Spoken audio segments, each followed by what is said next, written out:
I'm going to go ahead and preload where we were at the end of our last session. But before we actually jump over to it, who can give me a rundown of kind of what happened the last time? What did we do? What's going on? What are our goals? Who wants to give me the rundown? Well, we were trying to head to the castle in the center of the town. Well, not the center, but in the middle edge. And we had to cross a bridge, and we ran into some forces guarding the bridge. We killed them, and then activated the bridge defenses that were built in, and it fried the rest of them. But unfortunately, we attracted the attention of someone flying around in the sky on a flaming horse. And I think the little elephant came down and said, run. And that's where we pretty much left it. All right. Well, I appreciate you jumping in with that recap. I am going to grant Severius here inspiration because that is exactly what we did last time. That was a good job. Whoa, whoa. Woo woo. So I'm going to jump. One. I'm going to jump us back over to the bridge. And this has not been changed since we were all logged in last time. So it shows the purple, but it doesn't. The purple. It shows the purple. So this is where we were last time. You guys have been making your way. Actually, I want to just we will look at the map here in just a second.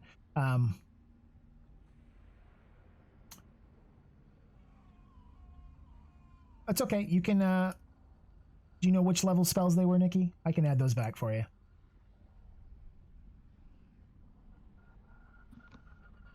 Can you hear me?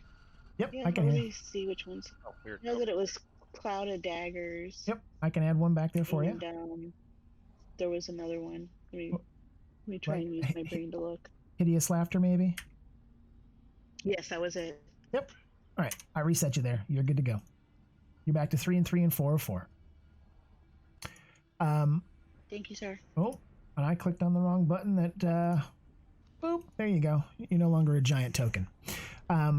So this is where we ended out on the bridge. The bearded devils and the spine devils that you'd been fighting were dead. I actually moved them off the board, just kind of give you guys a little bit more space, kind of kind of see what was going on. Just doing the recap. Oh, Dan's voice is coming in super delayed. Yeah. He's not talking, but I hear him. Yeah, he's coming like in and out. Like he's passing by the mic, coming back around. I'm not quite sure what's... what's... like a solid 2-minute delay. Yeah. Interesting. That might be a Discord thing. We'll see if it continues. Okay, so you guys are... This is where you were on the bridge. We took out a couple of bearded devils and a couple of spine devils. You guys used the runes on the bridge. You had one to Lathander, Torm, and Helm. I think Severius had actually lit up the one for Torm, and it called down like this huge kind of series of rays of radiant energy that ran along the bridge, lighting up through the cracks in the mortar, and it just wiped out the remaining fiends, just obliterating them into dust. As that happened, the issue we had was that in the sky above you, you hear this screech, this incredible just screaming sound, and as you look up, far above you, you see this silhouette pass in front of the companion and begin to come down towards you. This flaming steed with a being sitting on it, engulfed in flame. And as that happened, Lulu came, flying back over toward the party, saying, "Oh shit! Oh shit! Oh shit! Oh shit! Oh shit! We gotta get out of here. This is not good at all." And that's where we left off. Now, you may remember you still had a bunch of NPCs with you as well. So over here, which you probably can't see, so I'm going to move them up we had that group of NPCs that are, it's consisting of the different folks that you guys had saved so far. So we've got those 3 dwarves that you pulled out of the collapsed building, and we've also got Harkina and her children that you saved from the bearded devils that were chasing her down the street. It looks like Snufflechops and the dwarves were keeping everybody safe back there. We've also got Sir Lancelot, Ryan's or Severius's steed, I should say, that we've pulled out. So we've got a lot of people on the board, but no bad guys that you guys can see yet. So what I'd like to do to start off, let's have everybody roll a d20. This is just going to let me set up our marching order for the night.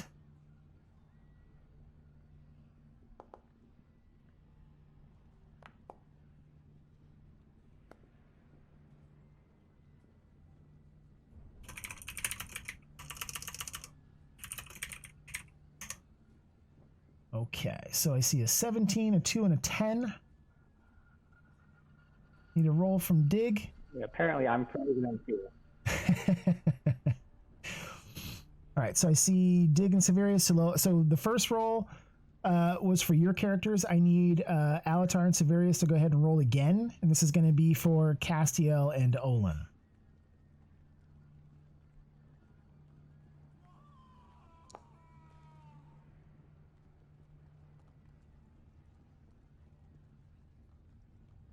Okay, so we've got,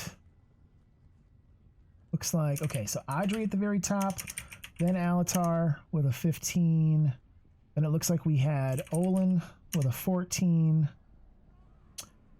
we've got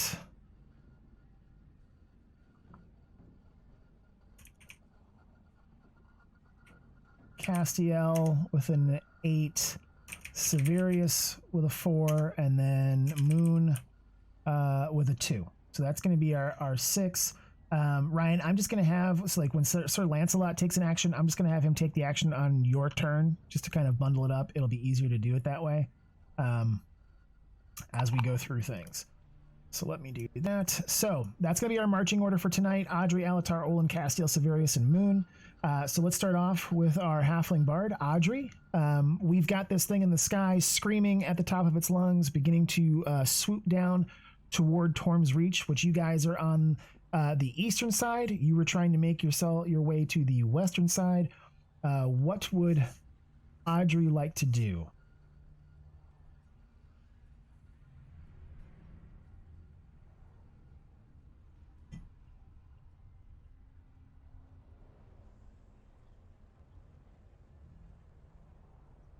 Hold on, I'm trying to get it.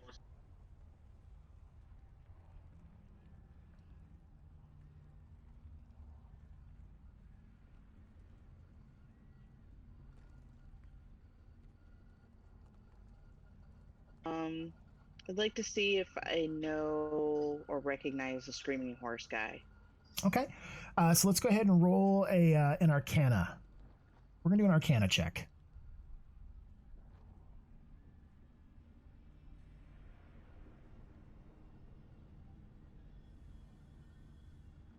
Let's see how much you know about the 9 hells.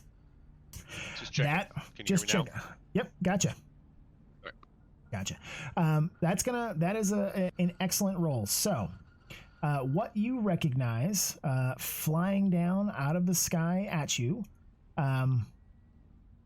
looks like pretty much like, the worst possible thing you can think of.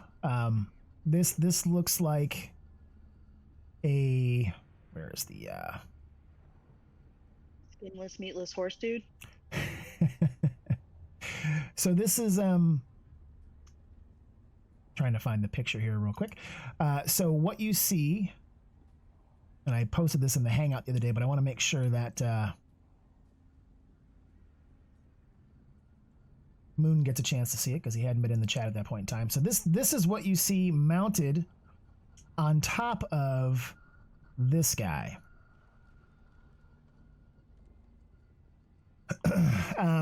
So as you were looking at it, you find yourself going, what in the hell is that? Lulu hears you and you think you recognize it, but Lulu provides you a little bit more information. Oh boy, that's the Narzagon. Oh man, I can't believe she's let him out and he's in the skies. We really should move. This is not somebody that we're gonna want to meet anytime soon. So Lulu has referred to it as the Narzagon. You have heard of Narzagon before. A Narzagon is a fiend. These are paladins who made deals with devils, and when the deals were completed, they were twisted into this almost undead, devilish type of creature, usually in like flaming suits of armor, lances and swords of hellfire. They ride on these gigantic flaming nightmare steeds that let them ride through the sky. What you know of Narzagons is that they are horrific perversions of these former knights errant, these former paladins. What's odd is that Lulu has called this one the Narzagon. They tend to be like a type of monster that you might run across in the Nine Hells, and it's odd that she has given it the title of the Narzagon. So that's what Audrey knows. So you have passed that Arcana check. You hear Lulu saying this to you as you're looking up, going, "What the fuck is that thing?" So you can share that info with the group in any way that you like. But we'll say that was your turn taking the Arcana and figuring out what it was. So that's going to bring us to Alatar. So Alatar, you're back here. You see the group behind you of NPCs kind of rushing up, trying to get closer to the group.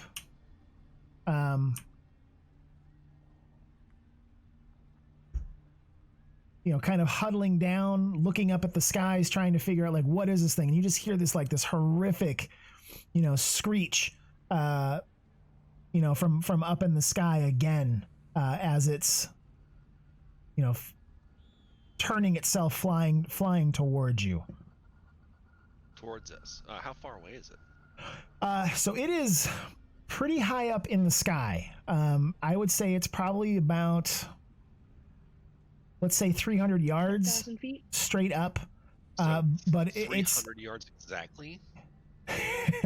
Oh, jeez. maybe a little bit more, but it's kind of circling around in the sky. These flames flying off of it and the nightmare beneath it, as it begins to try to kind of center on you guys. So keep in mind what happened at the end of the last time when Severius activated that ruin. There was these huge shafts of radiant energy that kind of bled up into the sky. It was leaking out of the cracks in the mortar and stone of the bridge that you guys are on, and it just melted the fiends that you were fighting. But that light that shot up in the sky that lit up, this burning part of Elturel, bright as day, drew the attention of this thing up in the sky. So it's kind of circling, trying to figure out exactly where you got, because it was the entire bridge that lit up. So it's flying to come closer to figure out what's going on. Okay. Are there any buildings close to us? So the bridge itself is pretty long. There are buildings and other things on the other end. So if you get across the bridge, I want to say the bridge is close to 300 feet, 250 to 300 feet, probably a little bit less from where you guys are right now. But if you can get across the bridge, like if you guys decide to run for it,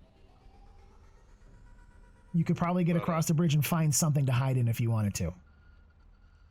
Like maybe behind us is kind of where I'm asking. Sure. So you may remember when you first came up, there were a number of houses and streets and things like that along. I would say you're probably no more than, say, 75 feet, 100 feet from some of the crumbling buildings along the edge of the city street. Okay. I'm going to suggest maybe we retreat to perhaps a building, since we don't know what's coming towards us.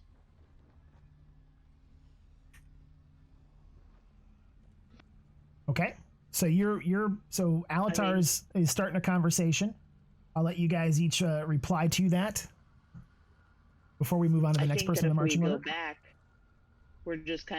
we're going to be stuck in a spot. We're going to have to either run, it's going to catch up to us. So what are we going to we can't just hide out in the buildings, wait for it to go away. I mean, we have to go west. I know it's probably going to attack or something, but I mean, it doesn't mean that it won't attack us in the buildings. All right, well, then I guess I'll just Anybody else? Did this thing saw the light? Did it see us? So you don't know yet. You just know that it's circling around up top, trying to figure out what caused it. So you know, like visual imagery that you can draw a reference to, like Lord of the Rings movie, like the expanded edition when the rider is kind of flying over the city looking for Sam and Frodo as they're attacking. When he first comes out on that flying Drake type thing, he doesn't really know exactly where Sam and Frodo are, but he knows there's something there he's trying to find. Same kind of thing, except this is not on a Drake and it's not covered in shadow. This thing is covered in fire and plate armor. Then I would say, since we're not positive, I would say getting into cover quickly would be the best choice, and behind us is the easiest way to do that, even if we have to end up going north to that other bridge. I know I can get across this bridge pretty quickly, but I don't know about everybody else, if they can get there soon enough to not be seen. Yeah, man, I'm short. If he goes to grab for something, you guys go first. Tallest person gets beheaded. I crouch. Okay, so Alatar asked that. Do you guys want to go back and hide over here? It sounds like you guys are. Chances are the group is arguing a little bit about, let's push on and run. Others are saying no, let's go back and hide. I'm going to then move on to Olin. So what would our fearless cleric do, Severius, since you're running him till Corey can jump on? Well, I'm a cleric with a stick up my butt. I think in this case I would probably run. That is uncanny. How much you sound exactly like Corey. Exactly. That's uncanny.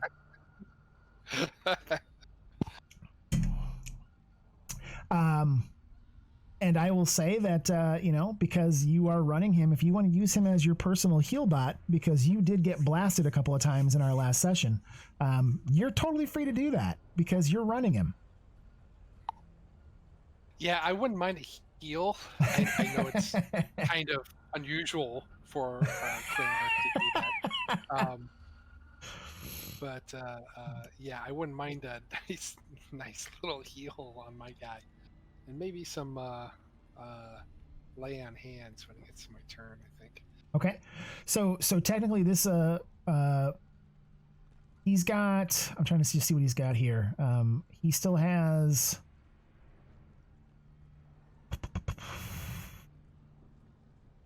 healing word.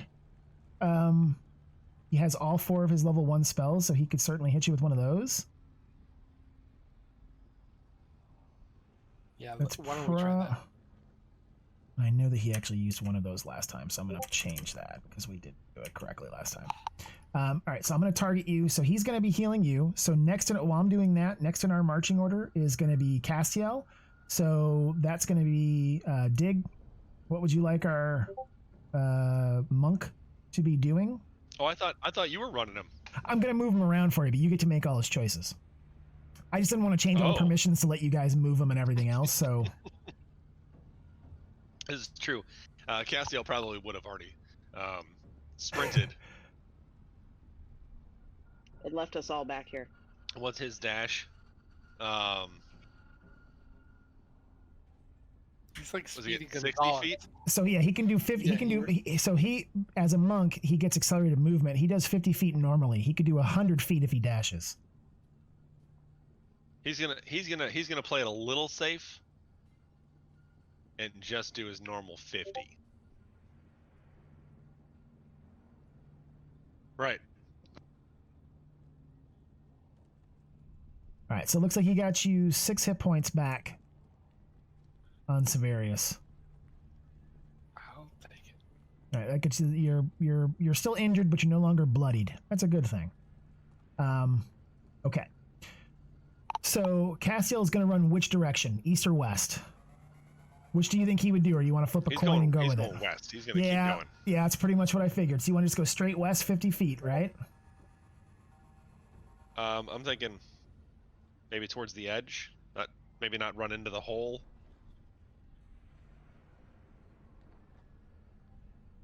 But yes. There you go. There's your 50. So Castiel's making a run for it. That's going to then bring us to Severius.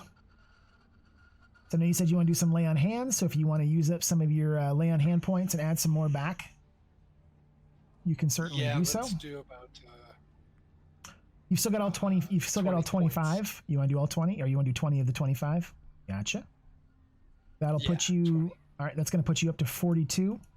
Let me go plus 20.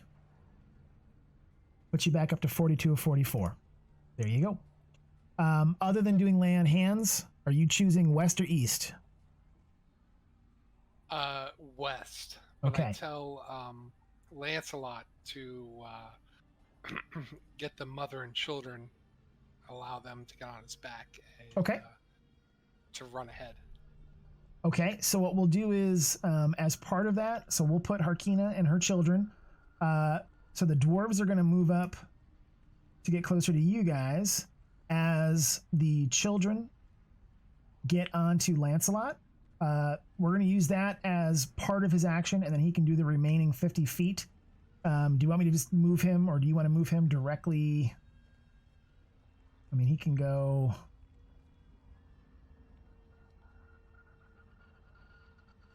That would be about 50 feet for him with the kids on his back.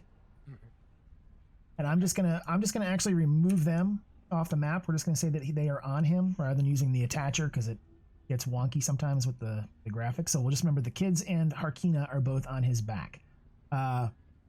She does still have her bow, so she can attack. So we'll just keep in mind that when it gets to Sir Lancelot's turn on your turn, if we have to, she could be an additional attack for you guys. Okay, so that's going to be Severius' turn. That's going to bring us to Moon. So Moon sees the dwarves moving up.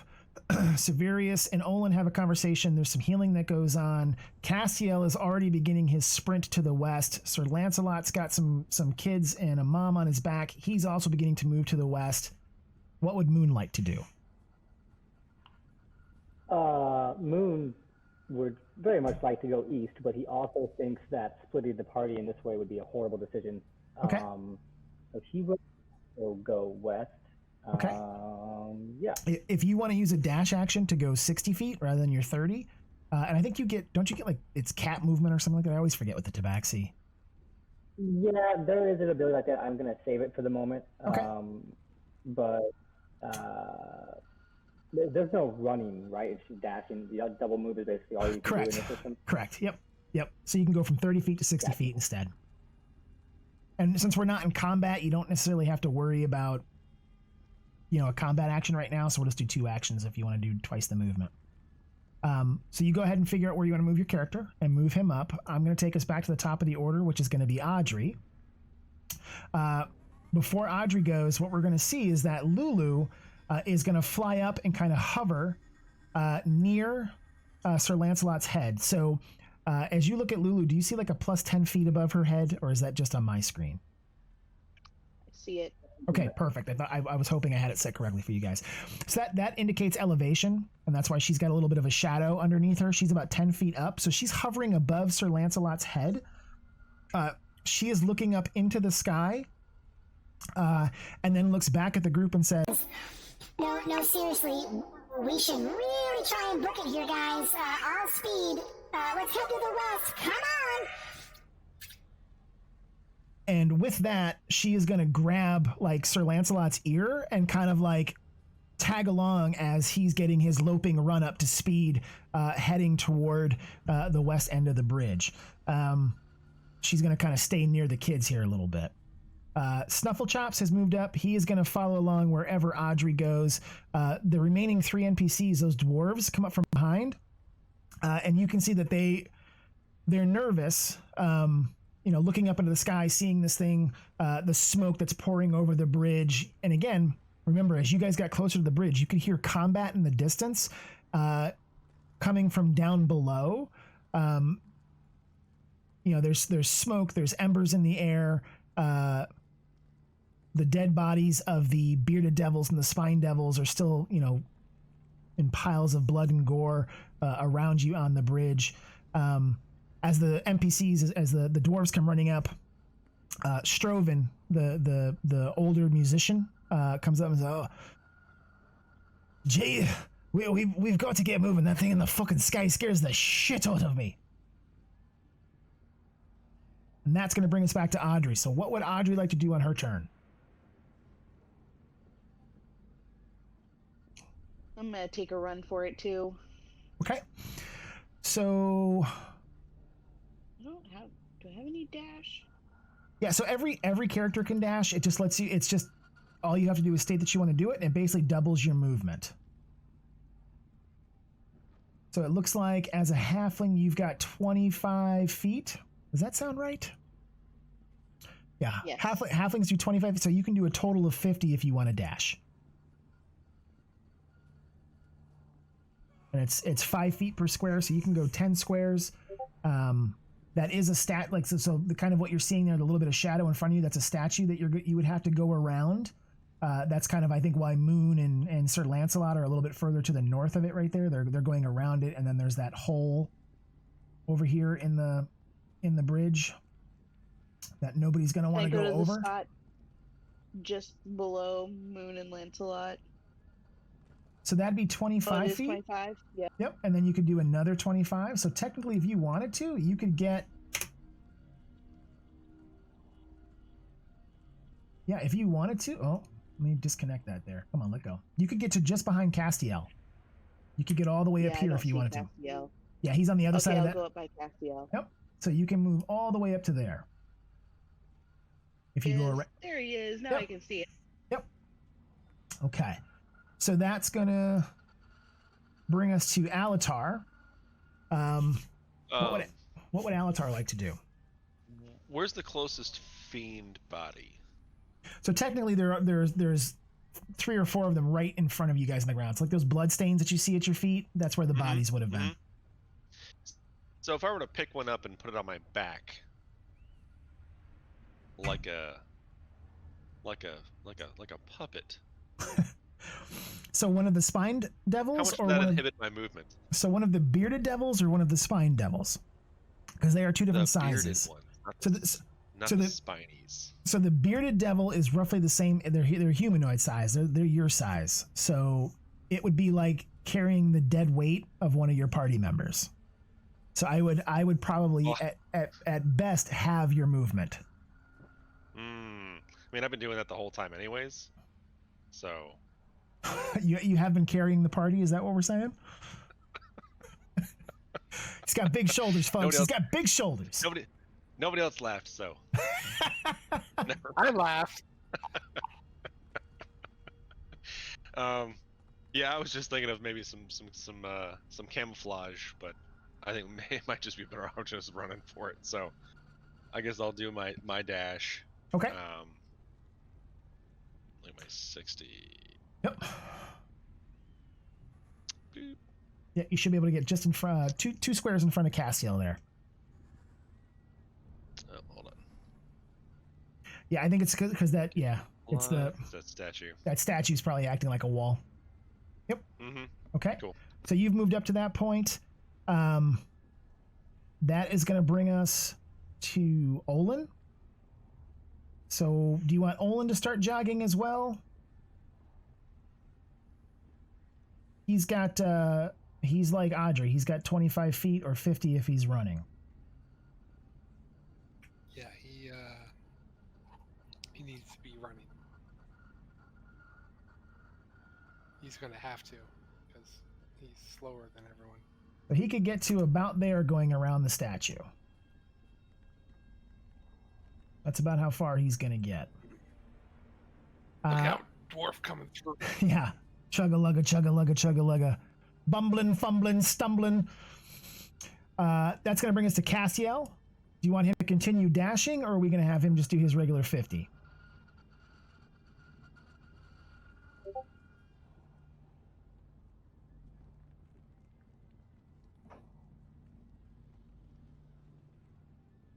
Is Dig there? Oh, I forgot I'm still in charge. Because I know that Gary wouldn't put me in charge, so it's just kind of weird. Yeah. He's gonna go ahead and sprint ahead. He's got 50. He's got 50, right? As standard. Yeah, so 50 standard, 100 if he dashes. Yeah, I think he's gonna just stick with the standard movement. Why is it not working? Yeah, he could get like. Oh, so if right, he's I can't move him. That's right. Yeah, if he's going around the crack in the right. bridge. Mm-hmm. Yeah, he Like wants that? to hover right around the crack. Okay. That's where he likes it. So he's gonna run up to there. Okay. That's gonna then bring us to. Oh, hold on. While he's there, he's gonna scout and see if he can look for our flaming friend and see how far away he is. Okay. So as he gets to this point in the bridge where the stone is cracked, you can see part of the bridge has been hit by something, and parts of the stones and cobbles have fallen. The stone banners that block you from falling off have fallen down. He pauses and looks over the edge and realizes that this cleft in between the east and west side of the city, where the river Chianthar used to run through, now looks down hundreds of feet below toward this rolling lava black river of something. And far, far below, the sounds of combat continue to rise up, and he can see what look like devils and demons fighting one another far, far below. That's where those sounds of combat are coming from. As he pauses and looks below, he then looks up into the sky, and above you, still hovering above, again, that screech from the Narsagon in the sky. It hasn't really got any closer, but it's definitely now focused on the bridge, and it seems like it's trying to kind of fly along the length of it. So it is certainly approaching, as if it's going to be kind of doing a dive bombing run. As he sees that, Castiel yells back. No, he doesn't. He does not yell back. He does not yell back. Okay. He makes eye contact with a few of them closest to him. He points up, and then makes a hushing motion over his mouth. Okay. So you guys want to... So he's telling you guys to be quiet. Got it. That's going to bring us to Severius. So I would say that Severius, all the way in the back here because of the healing, probably did not see that or hear it. But we've got to move you up. So what would Severius like to do? But if Alatar saw it, he definitely relayed it back. Okay, yeah, I would say Olin and Alatar definitely were able to pick up on it. You guys are within range of being able to see him, even in the smoke and ash. How far can I move? 30 feet? Yep. 60 if you want to dash. I'll do 60. I'll do 40 here.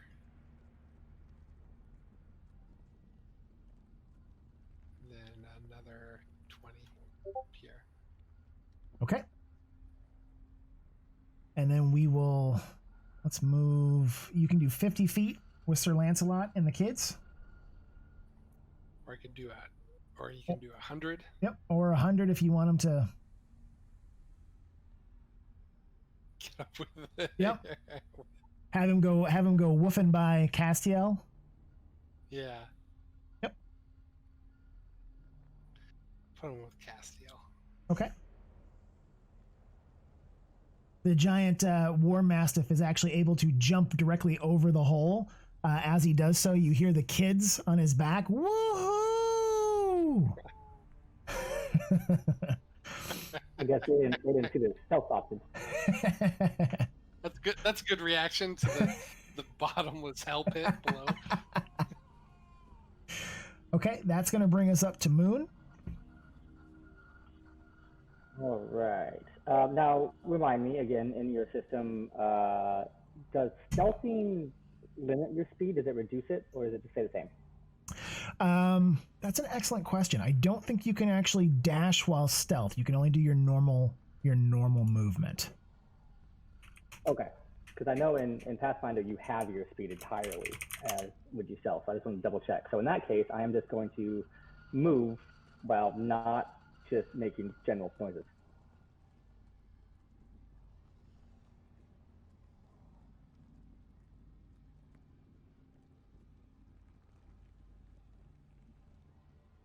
Come hang out with the dog. Yeah, I'm just looking at the rules here real quick, and it looks like it's while stealthing, because of how you're sneaking and moving along, it's going to be regular movement, not with a dash. Okay, then I will dash, Yep. Because I think he's far enough away not to have to worry about it quite yet. Okay.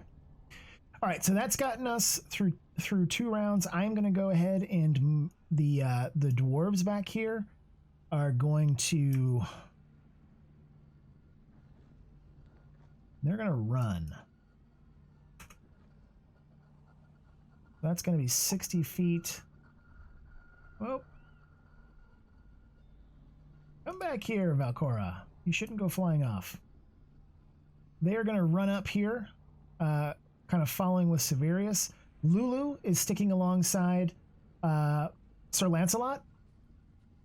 Snufflechops is going to be staying with Audrey as he's going. So right now it looks like we've got most of the party getting out into the middle of the bridge. So the middle point is kind of close to where Castiel is. So here's what we're going to do. We're actually going to change this over and do some group rolls to see if we can make it across. So as of this turn, as we move back toward the top, Olin, Alatar, and Audrey saw Castiel say, "Shh. Let's be quiet." He is suggesting that you guys stealth. The dwarves and Severius and Moon are moving quickly. And because we've got, 2 plate wearers in the group, being quiet may be difficult. So it comes down to, as a group, I want you guys to decide kind of as a group, as you guys are moving across, are you going to try to stealth, or do you want to try to run full out? No. So Castiel wasn't saying be stealthy, more of a don't just yell. Yep. So my question though is at this point you guys have got a choice to make. This thing is getting closer in the sky, so you can either try to avoid detection, hiding in the smoke and ash, moving across the bridge, or you can try to kind of flat out sprint and get out from the open. At this point, you are hundreds of feet above the river Styx below you, and this thing is going to be getting close here very, very soon. So as a group, I'd like you guys to make a determination. Are we going to try and get out of here as quickly as possible, or are we going to try and stealth off of this bridge? And then we're going to do some group rolls to see how the group does, rather than doing just individual rolls to get across the bridge. So I will let the group decide. How do you want to do this? Slow and low, flat out sprint. I vote for sprint because there's absolutely no cover here. So despite we can be as quiet, as we can be, but it's still going to see us because there's nothing to hide behind until we get farther along. I go with stealth because running targets catch people's eye, and I got good stealth. True, but the paladin does not. And as a group roll, that would kind of, ruin your stealth / myself.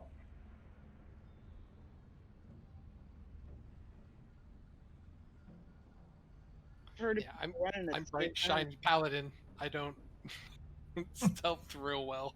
Yeah, he jingles as he runs. You can borrow my blood robe. I do have. I think my one gift was that the cloak that changes shape or whatever it was. I do have that. Like a cloak of many colors or something like that. Was that what? Was that your? Yeah, it changes however you want it to. Nope. Way back So a yeah, year ago. so that is awesome in terms of kind of look. It's not going to change advantage or disadvantage on rolls with plate and stealth. Can he turn into a pile of rubble? I mean, if you guys wait long enough on this, I'm sure I could help with that.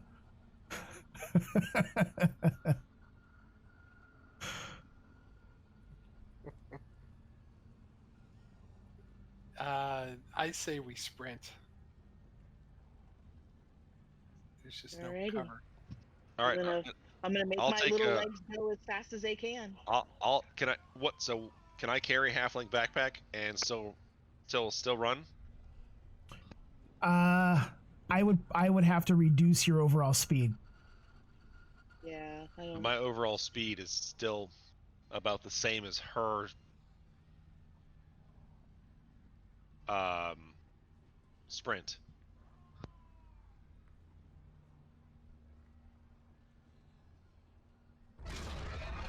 My speed walking is his casual stroll. Yeah, so above you guys in the sky, this thing is getting closer, and you can hear it literally screaming.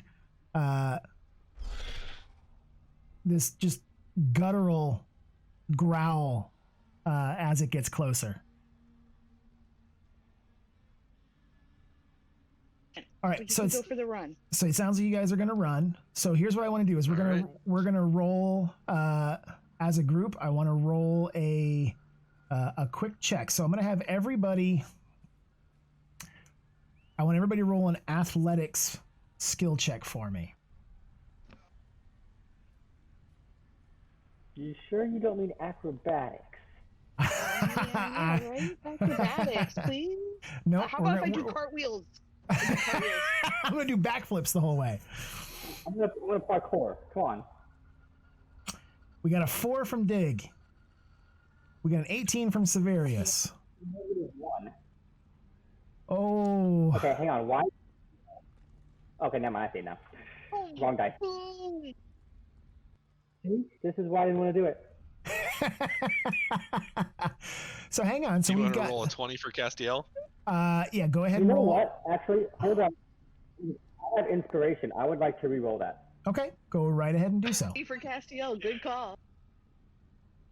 And Castiel gets to actually add. Does he add anything to that? He gets. That's a way to turn that around, Andrew. How do I remove the inspiration? Way to turn a frown upside down. I can do that for you. I figured that might be the best use of that I could come up with. Yep. Okay. So we've got a. And I can roll one for Olin here as well.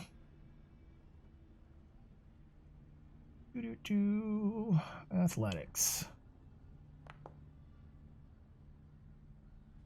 All right, so we've got a 12. What do we got there? A 19, a 20, a 27, an 18, and a 4, correct? Alatar falls down on his face.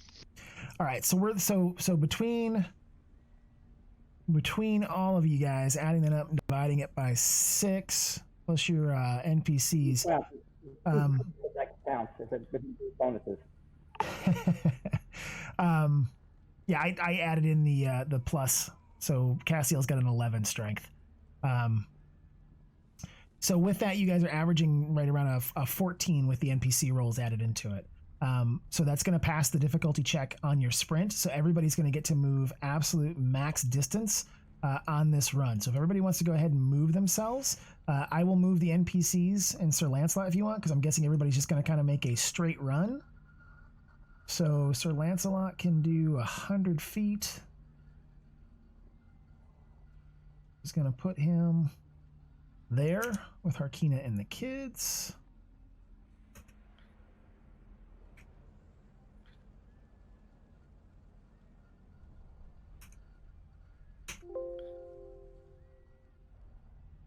That's not what it is.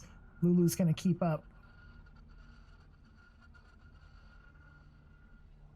I will go ahead and move Castiel if you want me to. That's going to be 100 feet on him.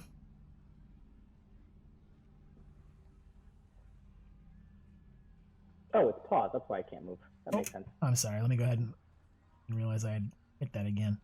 And then these guys are going to move. They're 60. So they're going to basically keep pace with Severius. I just want to point out that is the round I wanted to use my agility on. Okay. I am way out. Well, not way out, but in.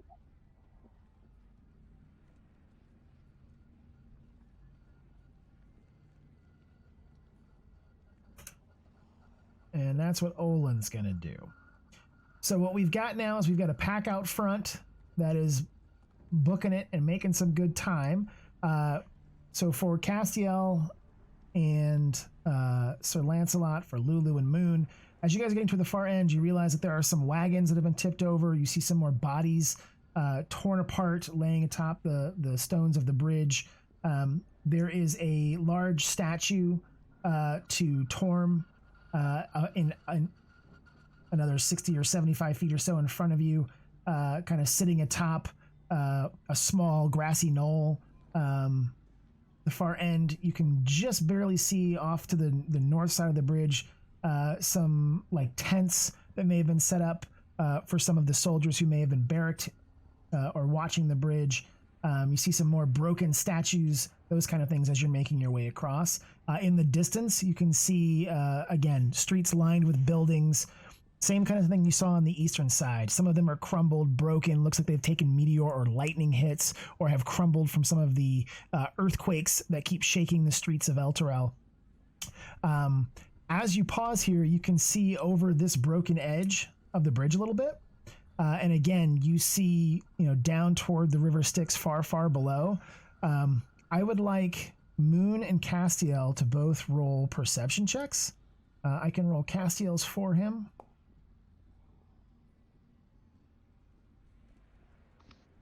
Cool. Hope he sees everything. He doesn't see shit, but Moon does. So as Moon is running, you get a glimpse down in the distance toward the edges of the city. On the eastern side, you can see it. You didn't see this on the western side as you were running over, but it may have just been because of how your view was obscured. The smoke and ash clears for a moment, and you can see in the far distance that there are giant iron chains connected to Elturel, to the city itself. And the chains run down into these giant spikes sticking up out of the ground along the bank of the river Styx. You can see that the chains connect to some kind of weird engines, some kind of weird pulley systems in those giant spikes that are sticking out of the ground. And every so often they shake as the chains get tighter and the city gets pulled again further down toward the river Styx. As you see that, that's when one of those minor earthquakes that we keep feeling here happens and the city feels like it drops below your feet.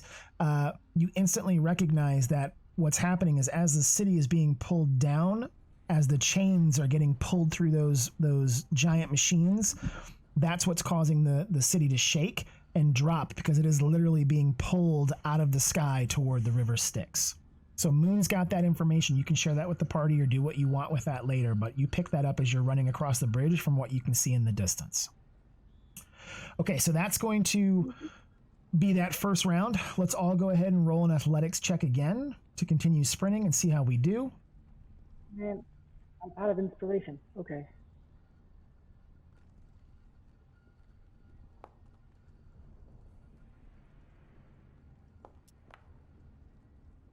We got a 14, a 10, a 13, a 3. That's Severius, Audrey, Moon, and Alatar. I just said to her, I don't know if I can do less than a 4. And I did. So that's going to be... And then let me do it for Olin as well.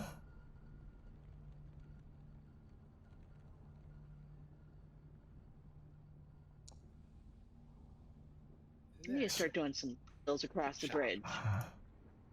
Back handsprings. Okay. So you guys again just barely passed the the difficulty check on that one. So everybody continue their runs.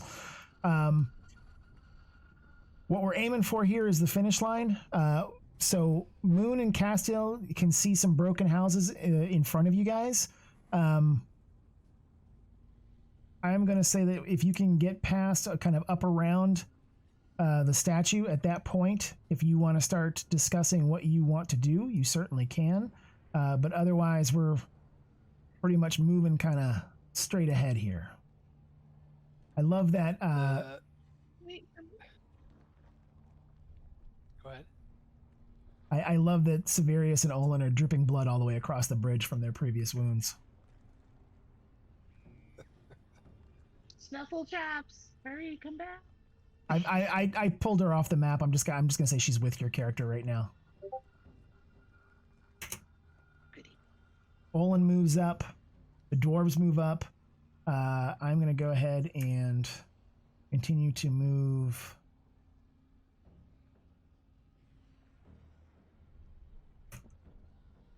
All right, so Sir Lancelot's able to get up almost all the way to the statue. Lulu is with him.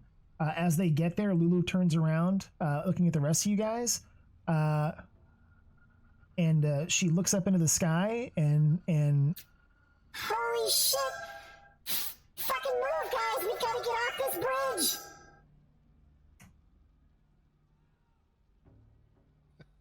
bridge. where do we? I need a recap on that. I'm sorry, I didn't hear it. I only understood the first 2 words, but they were enough. Holy shit, guys! We've gotta get off this fucking bridge. I'm just stuck back here with this voodoo doll thing on the bridge. Fucking select as bait. Is it because I made the kids as bait comment? You guys just leave that behind. Get the little one. All right, so Moon can still do his movement. Castiel is gonna try and stick here with Sir Lancelot. Would it be possible to do a perception check on movement to see if I could find like a good building that looks stable and safe? Excellent. So let's have you go ahead and do.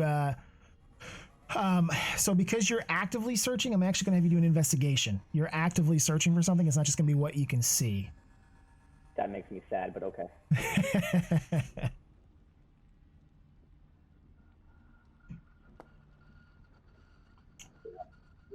Yeah, so there's a bunch of broken buildings in front of you, but they all look kind of the same. Yeah, they're all in states of disrepair, broken walls. Some of them look like there have been fires recently. You know, Ask if Castiel sees anything better. We can certainly have Castiel do an investigation as well. I'll go ahead and roll that for him. All right, so as you do that, Castiel points ahead. It looks like there is kind of a broken down house that has some openings in the walls, but it looks like part of the roof is still solid. So you guys could get in under that roof if you wanted to. It's directly to your west.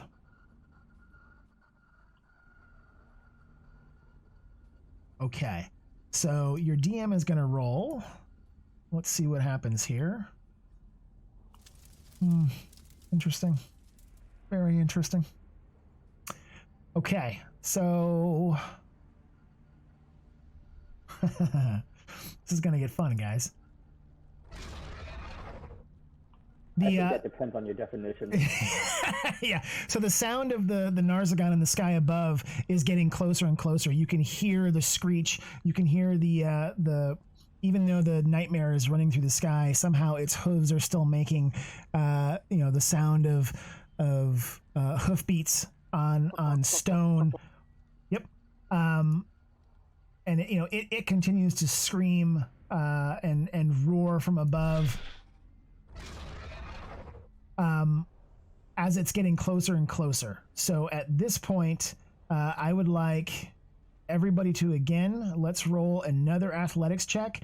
I am upping the difficulty on this one. You guys have been aiming for a 10 as a group. We're going to up this one to we're going to have the distance. We're going for a 12 from a group check. So let me roll. Yes. I will say, you have made these last two sessions kind of nerve-wracking, so I hate you and respect you. Thank you. So Castiel is going to roll. And let me get Olin to roll. And then I will add these up and see where we're at here. Come on, everybody, roll high. Yes. Yes. Come on. Okay. So on this roll, we had... Who rolled first? Was it Alatar with a 17? Yeah. So we got a 17. Yeah. No more 3s and 4s. So I'm just looking. 17, 19, 21, 17, 21. So the only one we still need is Severius. But at this point, you guys are all well above. So unless he rolls really, really horribly.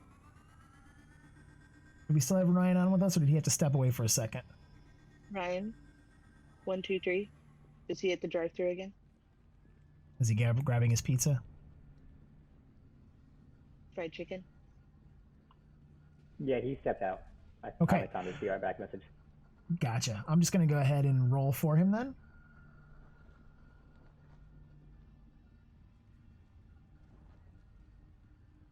Boom. Yeah. Look at that. What a benevolent DM. So I'm not even going to worry about adding these up and dividing them because this is going to clearly be above that DC of 12. So you guys are still able to continue running. You hear the screeching of the Narsagon above you, but you are able to continue your movement. So we're going to say that all of you over here on the very western edge, so that's Castiel, Lulu, Sir Lancelot with Harkina and the children on his back, and Moon are going to be able to make it to that house if you so choose. The rest of you guys have got to make your allotted movement. So I'm going to go ahead and move Olin because he can do his 60 feet. Or so.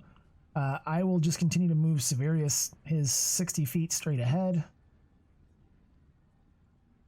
The dwarves are going to do all they can to keep up. Even though technically they should be falling a little bit behind him. And then we've got Audrey, you want me to move you straight up? You're 60 or you're 50, Yes, I should please. say. You know, I'm gonna be so far behind you guys the more and more we run. So Alatar is gonna run up and grab Audrey.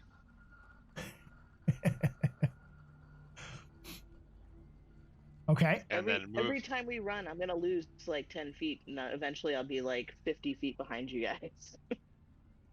So he's gonna move his 35. Can he do 45? Because he grabbed her 10 feet after. So yeah, I'll instead of giving you your full 60, I'll give you yeah, we'll have your dash. So if you want to do 45 carrying her, you can. If you are attacked in any way, shape, or form, no, until you can put her down, I'm going to have you rolling with disadvantage, or that's going to have to be your action. So we can pull Audrey up with you. Yeah, I'll put her down next to me. Okay. So Set me down gently, please. so Castiel and Moon have found a house. Do you guys want to call back and say anything to the party? Indicate Yes, where you can hide? I wanted to point to exactly the house we were going to before I ran off. Okay. Mainly because I want to also scout it to make sure there's nothing in there before the rest of the group just rushes in blindly. Okay. All right. So I am going to return us back to our marching order. So that's going to be Moon. And we'll go back to the top of the order with Audrey here in a second. So Moon is going to call out that there's a, kind of indicate that there's a place where you guys can go. He's going to want to scout that. So I'm going to have you go ahead and roll a perception check on the place that you're heading into. I'm going to roll that in the interim to see what's happening in the background. Cool. Okay, yeah, so you find there's a broken down building. It looks like it was someone's personal home. The front door and that kind of thing it has been broken in. Part of the roof is missing, but there's still a good section of the house in the back that is covered and intact. As you look in, you don't see anybody. There are some closed doors, some open doors, some broken windows, things broken all over the floors. It looks like this place was probably looted at some point in time, but you're not seeing anything that's dangerous, and there is enough area to get in and have all of you hiding under a roof. Perfect. I will turn around and give everybody the thumbs up and wave them over. Okay. So I am going to pull Lulu, Castiel, Moon, and Sir Lancelot with the NPCs on them all the way to the edge of the board here, and just say that you guys have moved your way into the house. So you guys, for this point, we're going to say that you've gone through a round of actions for this round. For those of us remaining who still have some distance to run, I'm going to need you guys to roll another athletics check. We are still at a DC of 12. So this is going to be Olin, Severius, Audrey, and Alatar. Was there a chance I could do one extra thing once we all got there? Sure. No, you're not running. I wanted to see if Sir Lancelot could drop off the family and go back and pick up some of our possibly slower party members. Okay.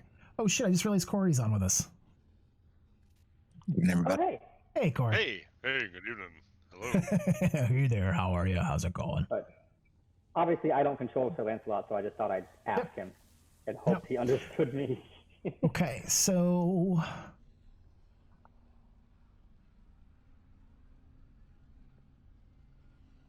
Okay, so that is... Where's my calculator? I've got to roll one for Severius. I don't think Ryan's back Daniel, yet. you beat your 3. He had to say 3. All right, so Moon got a 20. Well, that was for the other one, excuse me. No, use that. It's okay. Just use that. It's fine. Alatar got a 1. Corey or Olin got an 8. Because I think I rolled the 16. Audrey got a 12. Severius got a 9.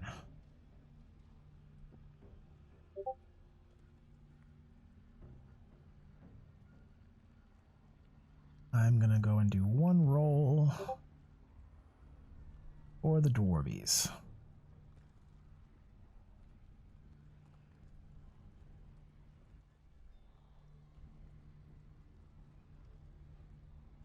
All right, so we're going to say tie goes to the runner. That came out to an 11.9 of a DC of 12.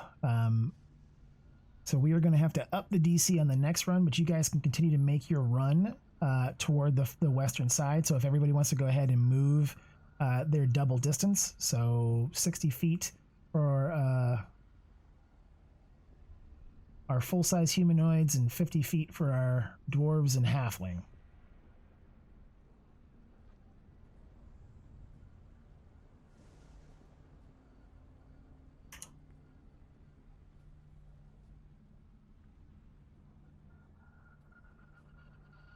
I'm going to move Severius for him till he gets back.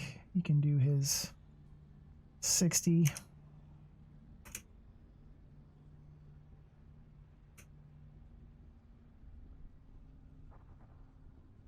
Okay. So you guys are getting pretty close. So it looks like at this point, it's really just the dwarves, Alatar, and Audrey who are going to be on the outside. So let me do this and see if we ratchet up the tension a little bit here. No. And we do not. So the DC is going to say to 12. So I need the two of you to do one last athletics check. Let's see if we can get you guys off the bridge as the Narzagon continues to screech in the sky, getting closer and closer. Fuck. I don't even want to roll. I mean, you could save the day. You could save the day here. Oh. No. Oh. Okay. Why can't we do backhand springs? So that's what I was saying. So as you guys are trying to sprint around this little knoll with the statue on top of it, the entire city shakes again from one of the weird, earthquakes that continue to happen. The city feels like it drops below you because Alatar is pulling Audrey along, kind of half carrying, half dragging, half helping her along. The two of you actually trip and stumble. So the dwarves, even though they trip and stumble, are only going to be going their regular distance. The two of you are going to get to go your regular distance as well. So you can't do a dash, but you can move your regular amount of spaces. So let's see where you guys get on this turn.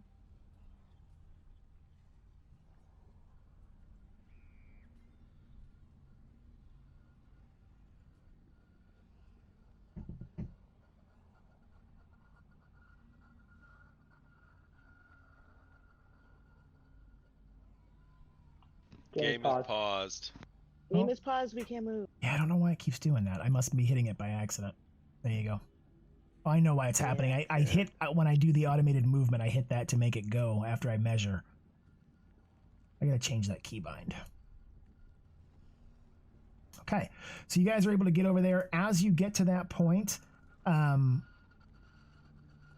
behind you, you hear this like huge screeching roar again as something extremely heavy lands out in the middle of the bridge. You can hear the stones under the bridge beginning to crumble and fall, pulling away from the bottom of the bridge. More and more stones falling far, far down into the river Styx far below.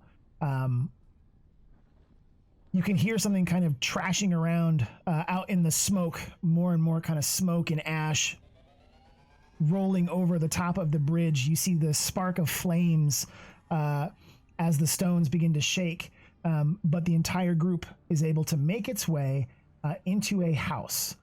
This is going to be our last roll for this encounter, and what I need everybody to do is a stealth check. My game is...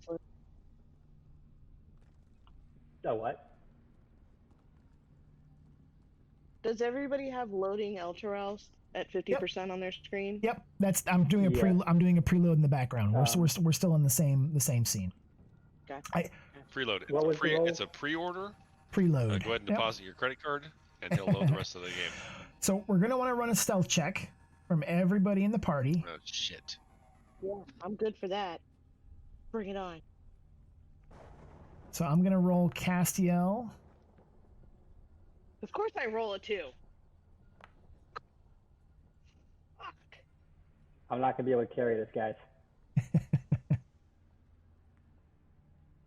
24. What is going on? Can we step away for a little bit and burn all Got a these fucking really horn shitty rolls? around my neck. I'm still making the click clock noise like the horse. Yeah, so you guys are trying to hide, and Audrey's playing the bagpipes. We're going through like fucking King Arthur and fucking the Holy Grail. Clippity clop.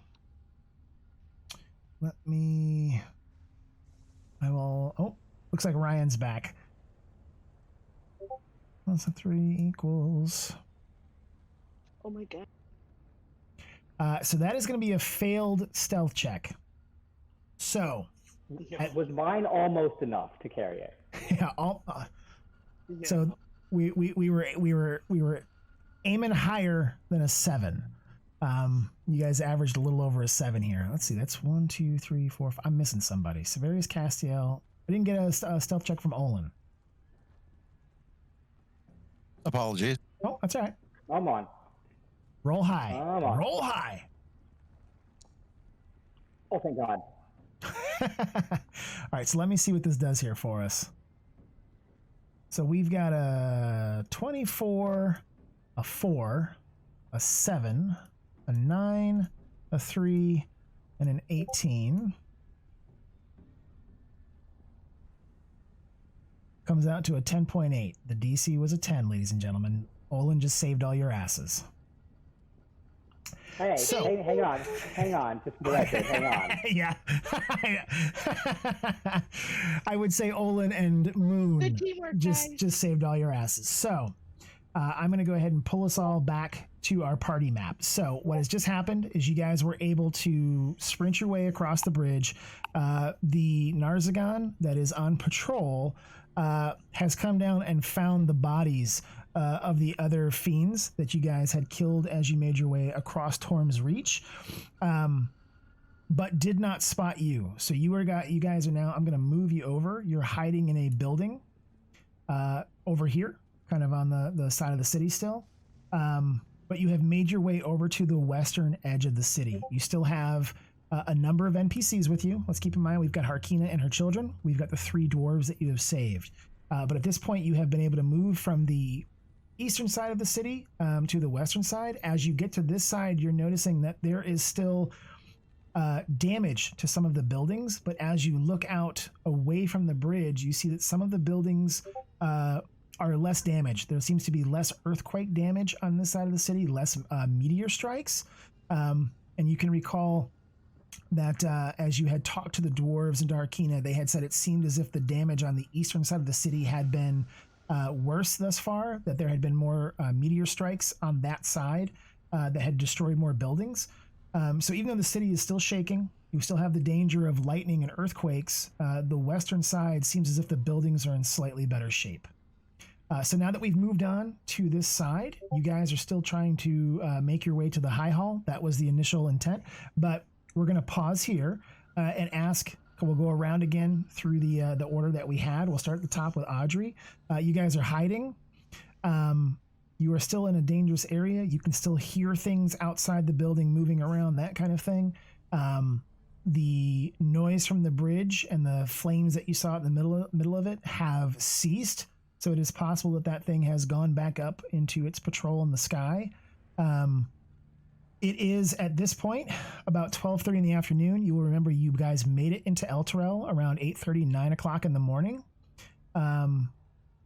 So you have, as a group, decisions to make. Which way do you want to go? You can still use the drawing tools if you want to draw on the map and determine what pathway you want to take. You may remember when you had talked to Harkina and the dwarves, they made mention that the High Keep is down here. That's where you guys saw what looked like lights from the towers of some kind. There is the Grand Promenade that goes down the middle of the city that leads to the main gates of the High Keep. And all of this in through here were some various city streets, nobles' homes. The promenade has small parks that line it with trees and flower gardens, statuary, all kinds of stuff down that main promenade. So you guys need to, as a group, determine kind of which direction you would like to go. That's my vote.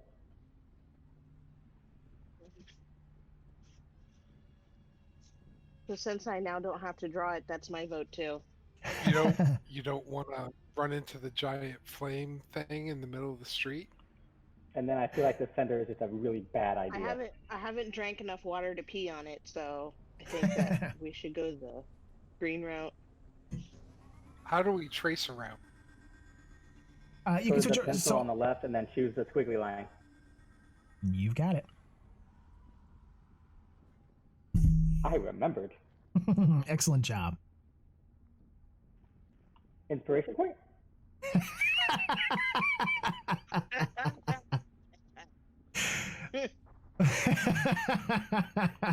for the joke, not for the drawing, by the way. That's pretty good. That's pretty good. I'll give you credit for trying. Yeah, so if you guys want to move along that path, we certainly can. The NPCs are just kind of following along. If we want, we can keep them on. I mean, that's certainly a path you could take, Severius, if you wanted to go the roundabout Somebody take route. his pencil away. No one kindergarten pencil. Take his pencil away. Oh no, it's a 3-nutted penis. Somebody doesn't know how to draw a penis. Oh no. There's 3 nuts. It looks like an angry old slug.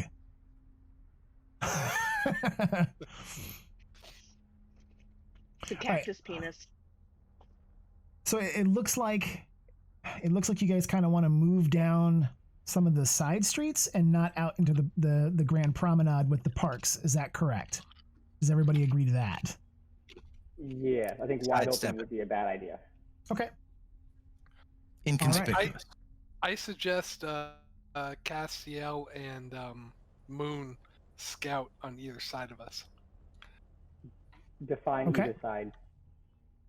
I was going to say it's street over, but I guess you could range ahead and behind us a little. I'm thinking more range ahead because that would put one person out in that whole, promenade open area while another person would be. If anything happened to either us or the party, we'd be too far away to help each other. Yeah, we communicate. Okay. Ranging ahead, I'm fine with though. Okay, perfect. So I am going to have, let me have, what do we want to do here? How do we want to handle it? Let's do this. So you guys have got let's see, 3, 4, 6 NPCs with you, plus you guys. But we've got our 2 heavy stealthers moving around on the outside. So I think... I see what you did there. I just want to check something here real quick on the rules.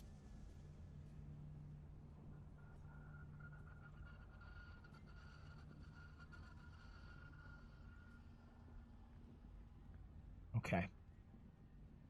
Let me do that. And your DM is rolling high tonight. It's a good thing we haven't been in a serious combat yet. Okay, so as you guys move down, you're going to get to about here.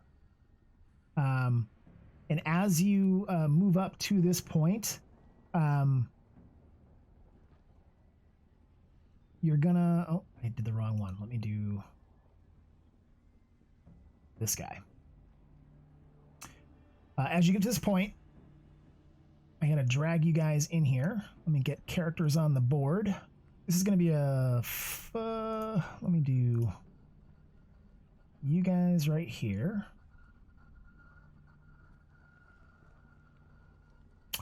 All right, so you guys should be able to start to see the board.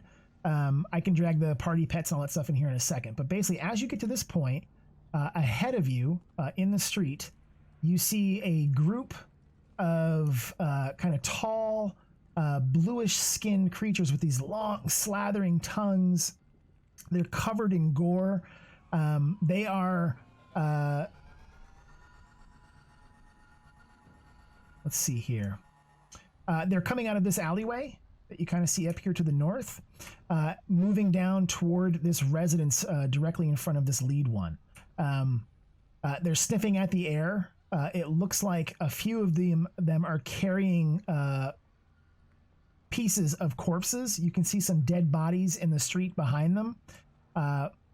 They make their way down into that house directly in front of them.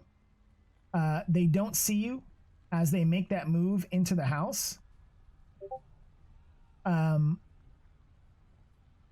kind of loping along. They're tall, blue-skinned, and you guys have to kind of make your way past them.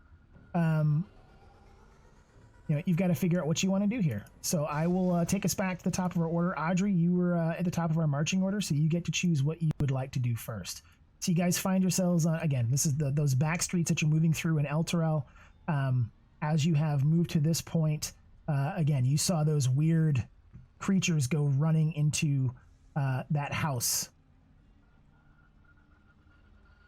What would Audrey like to do?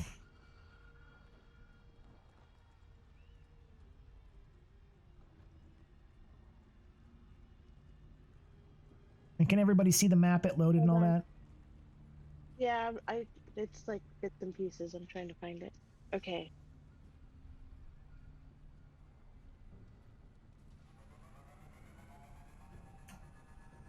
Yeah, I don't know why it puts you guys inside that map. Let me move you there so you'll actually be able to move your characters. There you go.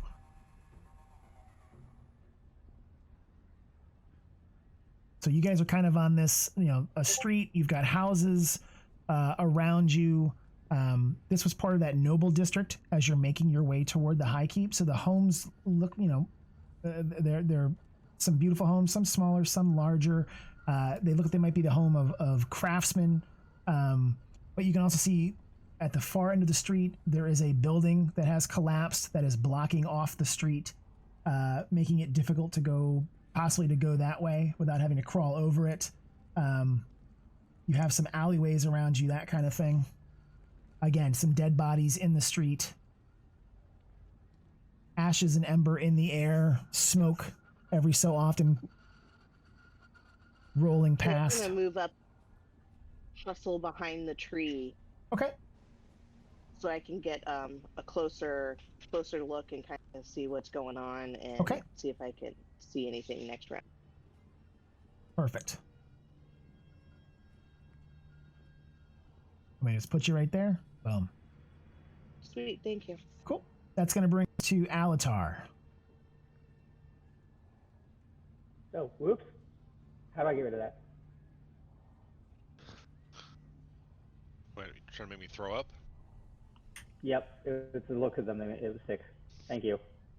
No problem. Alatar will also move up to flank Audrey.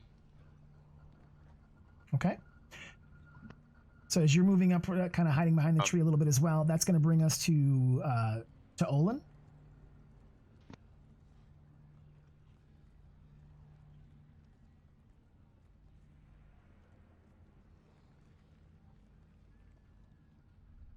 And as Alatar and Audrey move up, you see in front of you, it looks like it was a horse, but like the flesh has just been stripped off of its bones. There's just a puddle of blood and a horse corpse with like no flesh, no skin. All of it's just gone. Maybe they're full. Okay, looks like Olin's moving up a little bit. And if you guys want to do anything else other than your moves, just call it out as you're moving up. And just as an FYI, because of the soundboard and everything else I'm running, I'm not checking what's going on in Discord that often. So if you guys post anything there, I'm going to miss it. Okay, so Olin's moved up. Next in our marching order was Castiel. Dig, what do you want our Judy Chopper to do? He's gonna throw some Judy chop hands around,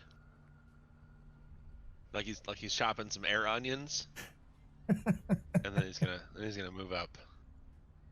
He wants to move up and investigate the horse carcass. All right, so you're gonna put him right here. Mm-hmm. Okay. He wants to take a peek at it, see what he sees.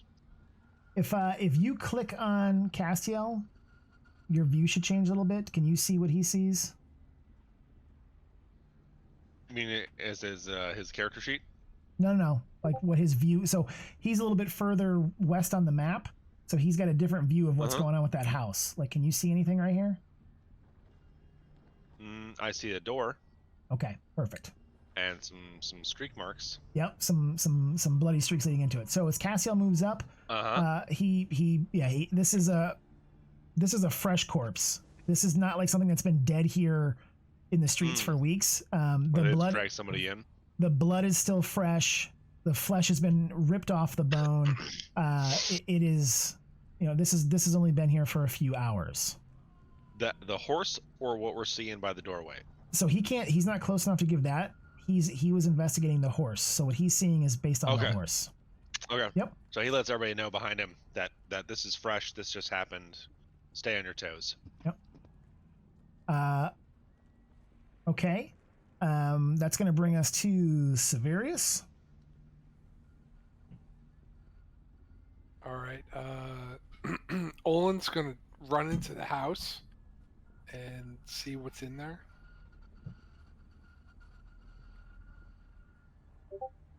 He can make that right. So so I don't know if you saw Corey joined us. Oh, okay. No, I didn't know that. That's Yep. So you want to have Severius run up and check it? We can do that. No, I'm okay. I'm gonna stay out here. I'm gonna go ahead and cut my deck off, and then feed it to myself. I'm gonna. Can I roll to see if I recognize what the creatures were? You certainly can. Okay, Arcana.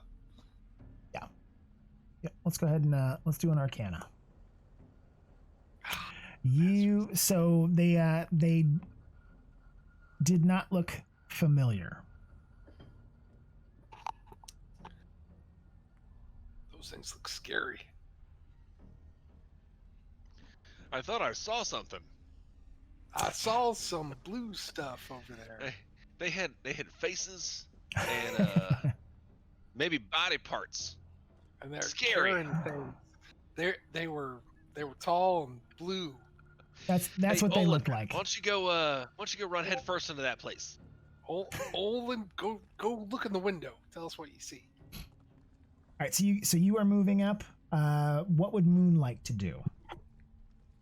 They look like they could be a lady's best friend.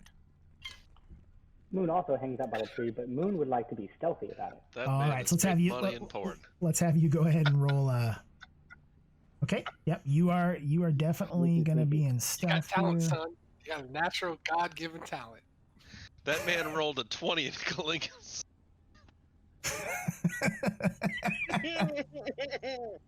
Audrey can't even see me.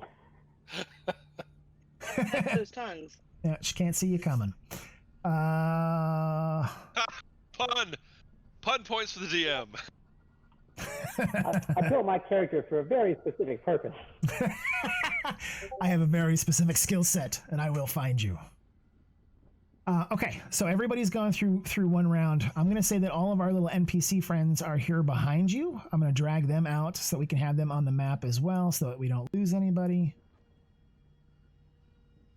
Because there are so many of them. But they're going to kind of stay back here a little bit. With the exception of Lulu, she's going to kind of keep up a little bit. All right, so at this point, you guys are seeing, again, these kind of damaged homes, the trees, all of the bushes, everything that probably at one point in time was this beautiful landscaping around the homes. Everything is just dried out and barren. There's ash and smoke still pouring through the air. You've got this home in front of you. You've got some closed off alleyways, choked with rubble from other buildings. You've got some homes along the street, and there is a large home directly in front of you. And as you have moved up to this point, your DM's got to make a couple rolls. I asked for a sashimi, please. And then this guy. Okay. So from within the house, from where you're standing outside, you guys are about, let's see, 5, 10, 15, 20, 20, 30, about 35, 40 feet from the house where, as a group. Inside, you can hear all kinds of, just disgusting noises going on. And then all of a sudden, you hear one noise as if exclaiming that it sees something. But not me. Outside.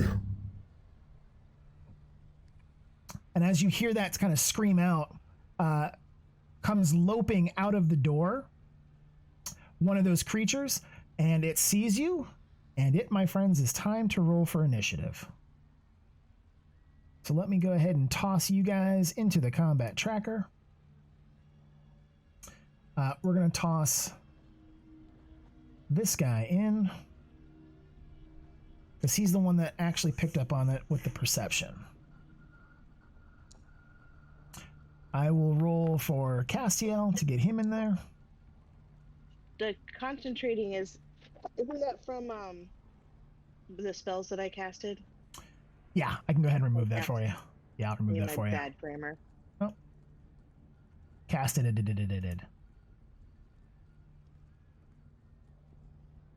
Yep, there you go. And I will roll for Lulu and get her into the order. And I think we just need initiative from Audrey.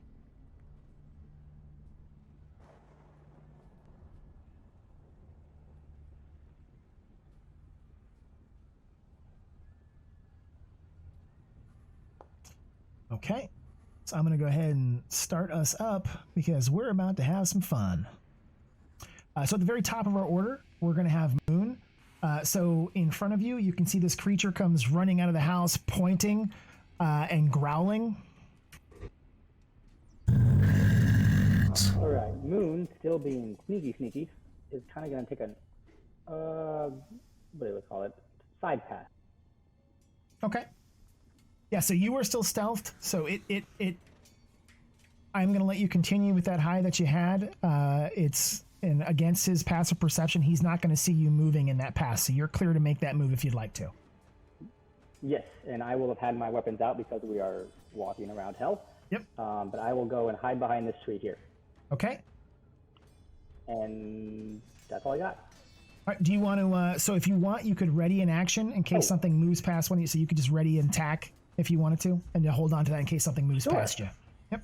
Yeah, I'll do that. And if also, these are windows here next to me, right? Correct. Yep. So you are, so you automatically get to look through. So as you look through, what you see inside is a group of those things, slowly beginning to drop various body parts. Their faces covered in blood. They were eating whatever they had dragged into the house. You can see that there is you can see parts of a body on top of a table that they were pulling apart. One of them literally drops like an entire handful of entrails to the ground. As it begins to move, they all begin to kind of look and move toward the door where the first one came running outside. They still do not see you though. You can see in and see them. And I think from where you are, you can see that there's 4 or 5 of them in there. Okay, so I am going to look back at my party and hold up 6 fingers so they know there is 6 of them, counting the one outside, and hope to God they can see me. Okay. Excellent. So we're going to hold you there with your ready to action. So that's going to take us to Audrey. So you are still hidden behind the tree. You may or may not be recognized by this thing that came running out. Chances are it probably saw Castiel, who's out in the open.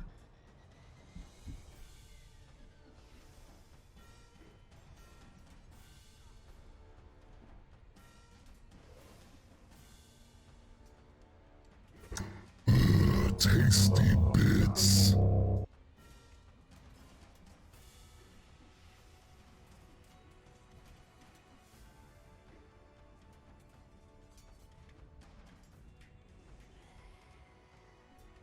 All right, I'm just gonna move. Okay.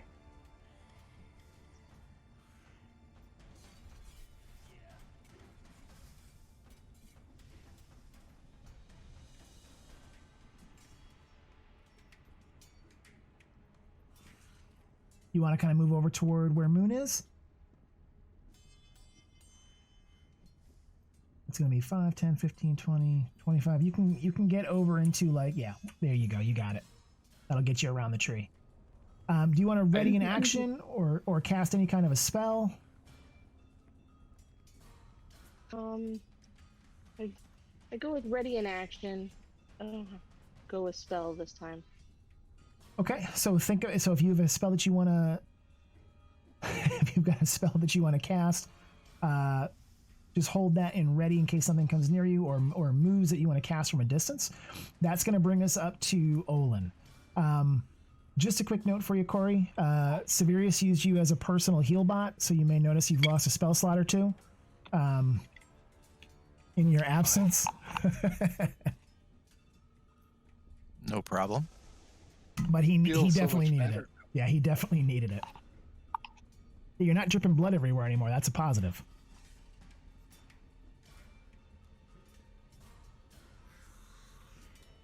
Okay, so the only door is where that big slick of blood is, where the one guy in the street is. Yep. So what you guys have seen for the house so far. So you can kind of see a little bit on the other side of this tree that there are some windows into the house. That's what Moon is looking through. But the only door and where they went in and where this one came out is this thing right here, this door. All right.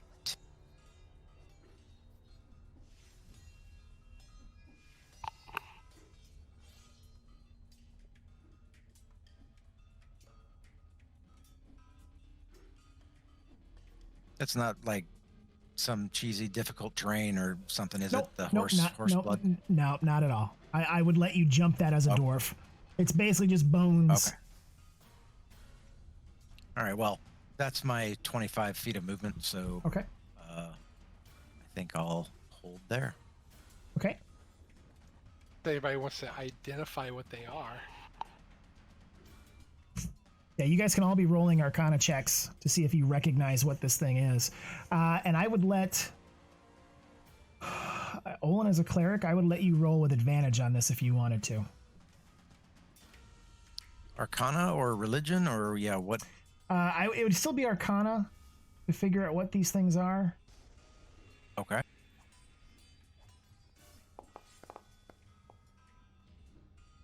You can roll it You again. said at advantage? Yep, you can roll with advantage.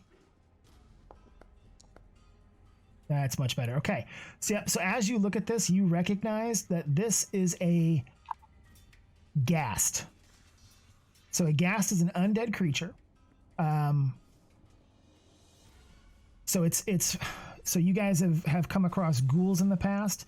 Ghouls are kind of mindless undead, not as mindless as say zombies, but still undead.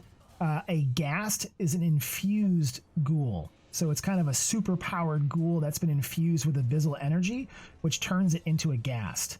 So where a ghoul is a little bit more savage, a ghast is known to be much more cunning, and they often run in packs. And sometimes they will have ghouls that they command. But in this case, you just saw the ghasts themselves running in. So think big, badder, smarter ghoul.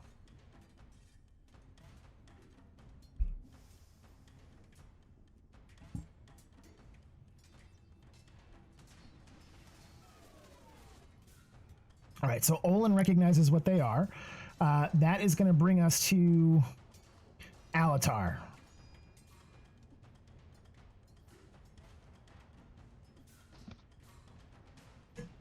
Does Alatar feel threatened? I'm pretty sure you do. This thing has come out. It's pointing at you guys. Meat on the bone, sweet, sweet meat. On the bone. I don't like his tone.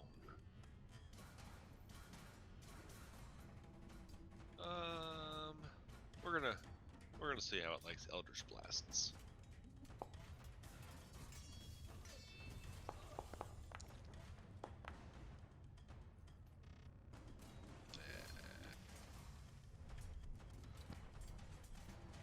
Pew pew. Meow meow meow. Unfortunately, that first one is a miss.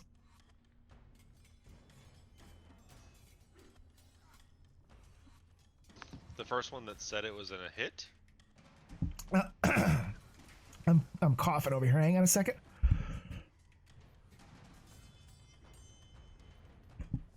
I'm having like a mixture of an allergy attack and a coughing fit.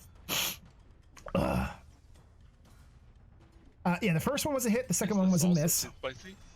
No, I had some coffee go down wrong, and then I sneezed. I almost exploded. Holy shit, that hurt. Woo. My eyes are watering. As long as you don't shart. No shirt. No shirt. Tight sphincter. We're good. Yeah, so the first one's a hit. Your Eldritch Blast goes firing across the distance, slamming into the chest of the undead beast.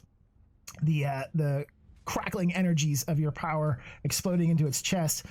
Your second blast, however, swings wide as the creature is much more nimble than you would have initially imagined, as it almost drops to all fours and jumps to one side.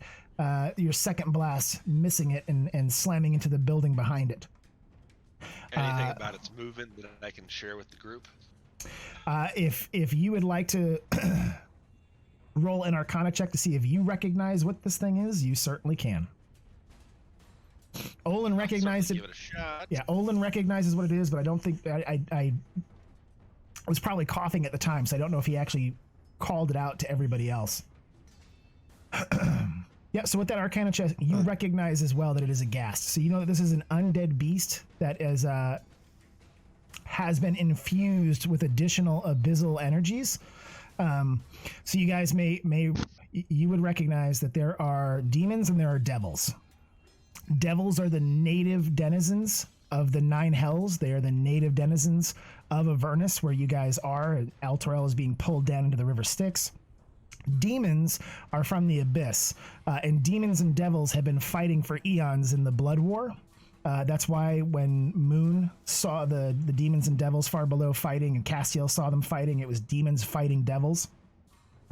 Demons often use undead, and they can infuse them with abyssal energy, which makes them stronger. So this is, a ghoul that was infused with that abyssal energy and became a ghast. So you recognize that this is a powerful, dangerous undead beast. I share that with the group. Okay, excellent.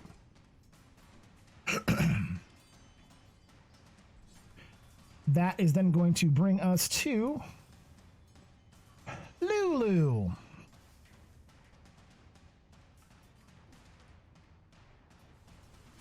Yes, it should. Good question. I had updated him.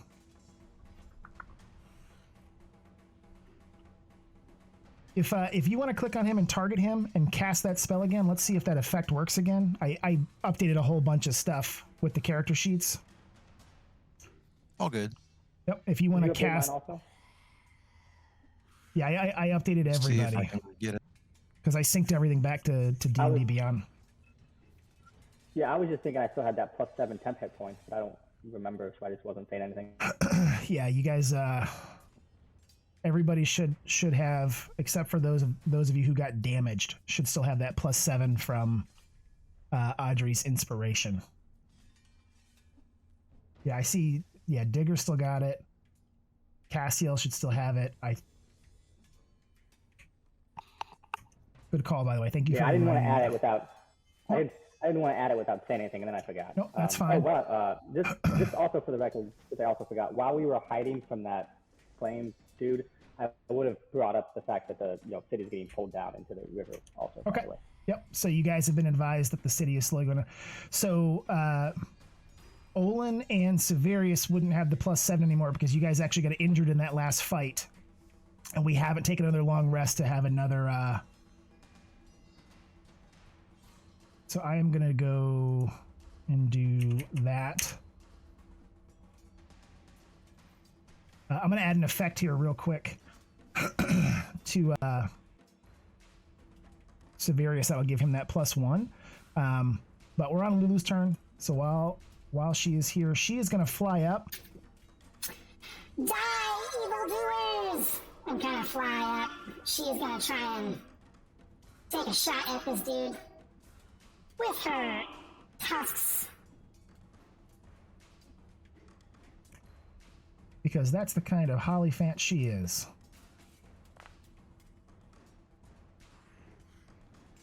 She is going to miss horribly. All right, so that's going to bring us to this ghast. So she's actually, let me put her back 10 feet in the air because that's where she likes to hover.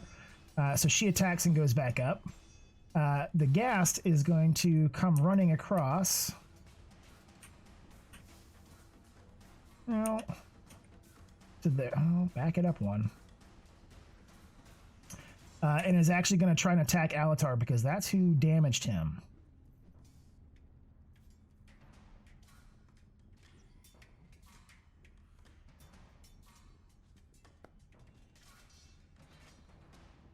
It is going to miss there.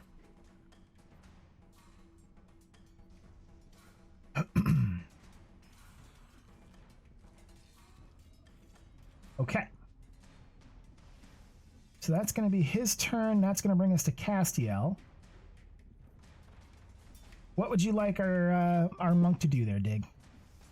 So some Judy chops. Okay, so have him step up one. Cool. And do his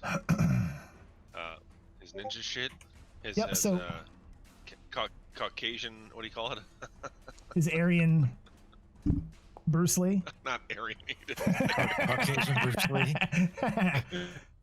So he is going to do his first attack that is going to hit, and he does a bunch of nice damage with his new silvered wraps to that ghast. because of that, he automatically gets an additional attack, which he is going to do.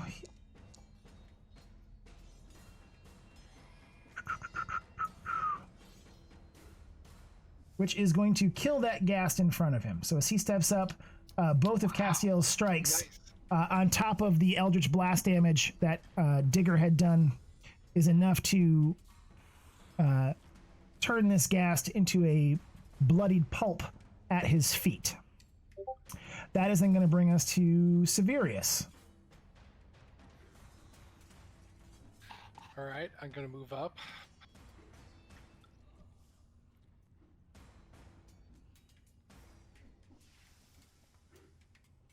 It's right there, and I'm going to cast Protection from Good and Evil.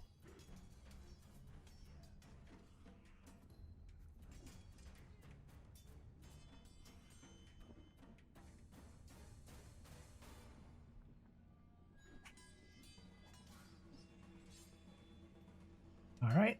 And I've got that plus to your AC is now applied. Okay, so protection from, let me just see here. Protection from good and evil.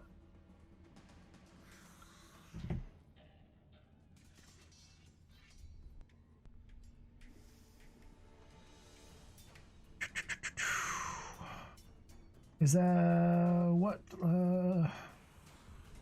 That's a level 1. There it is. Yep. Yeah. So one willing creature you touch is protected against certain types of creatures, aberrations, celestials, elementals, fae, fiends, or undead. So who are you going to touch? Are you touching yourself, or are you touching one of your part? Okay, so you're going to touch yourself. So you have Touching myself. Awesome. What's that look like? Can you define that? Describe it. I run my hands down the front of my armor and settle around the crotch area, and my hands glow a little bit, and I pulse glow, and then I look ready for combat. Okay, so that protection basically is going to grant you. I will have to roll disadvantage on. I'm guessing you're choosing undead, being that they're gas. So any of the undead that come out to attack you will have to do so with disadvantage on their attack rolls. You also can't be charmed, frightened, or possessed. And that is a full action. So you have moved and you have taken an action. Do you have a bonus action that you want to take? No, I'm okay. I'm just going to do...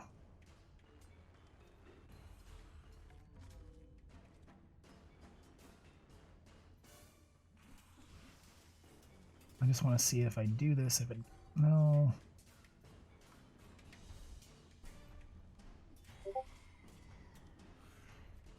If I cast that on you, does it add an effect? I don't think it does.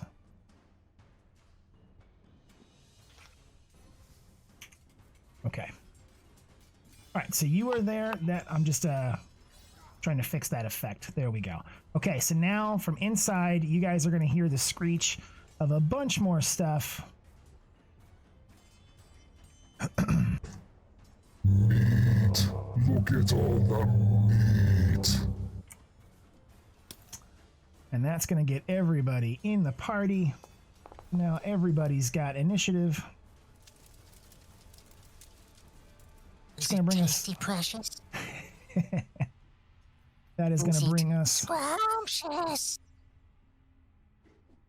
So that brings us to the top of the order now that they have all rolled. This guy is going to get a jump out here. Let's see. He can go to here, to here, and that. So he can get that far. That's going to be his full turn. That's going to bring us to Moon.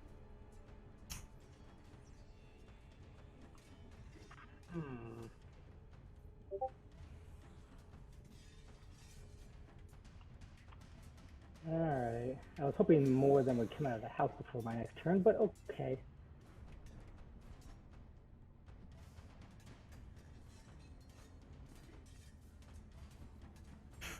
So basically what I did is I gave you guys a round of surprise with the exception of the one that saw you. None of the other ones passed their perception checks, which is why just the one came out for that first round of combat.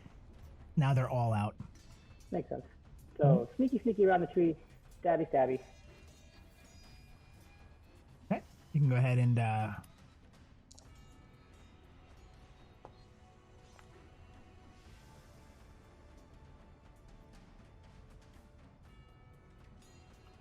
and if it needs these are all swords. Yep. Ooh.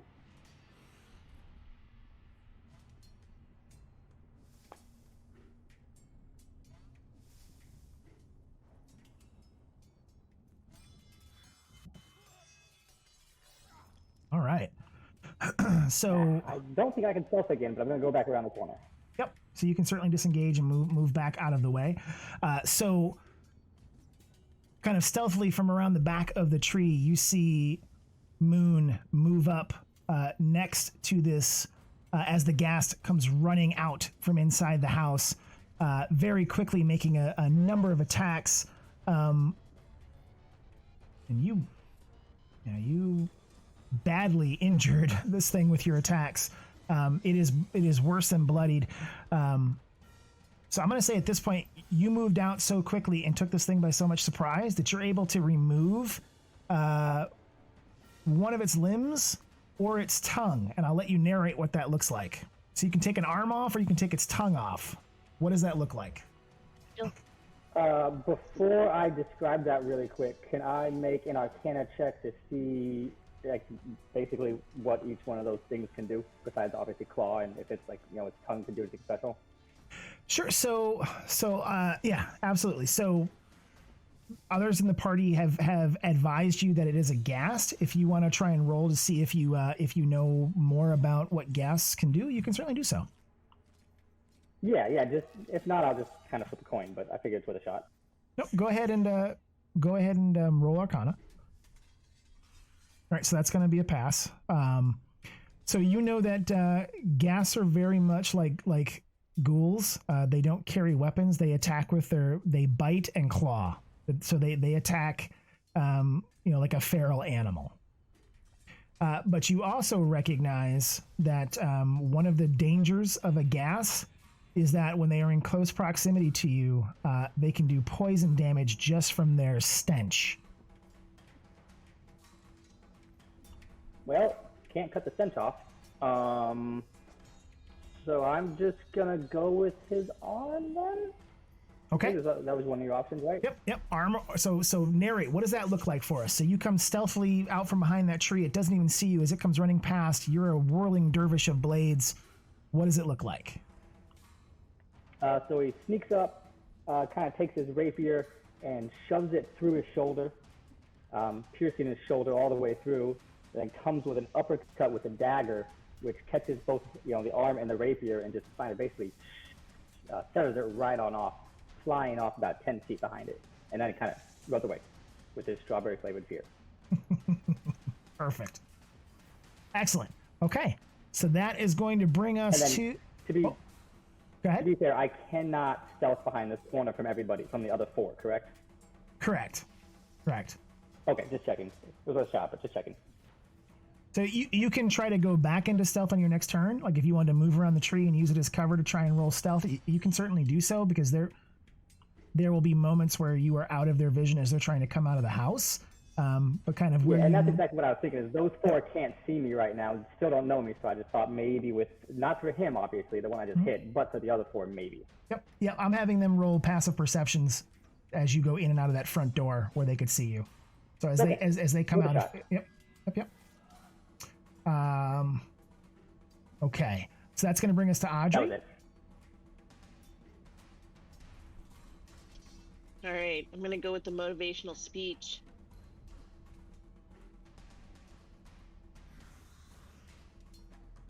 It says I have to target a token in order to cast a spell, but it's supposed to be for the whole crew. Yeah, so motivational speech is it 3 targets or as many targets?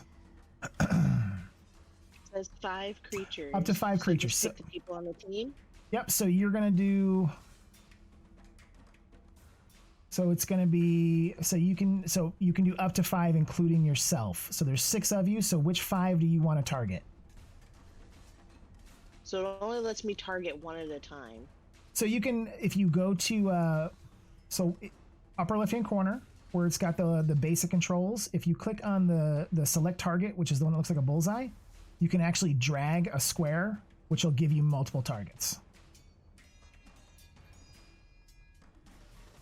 It'll let you just kind of drag it around multiple. So if you, or I can assist. If you tell me which 5 you want to grab, I can help you with it.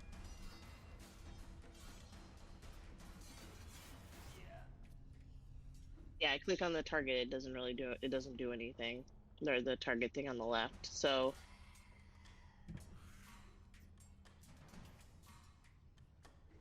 who would you like targeted?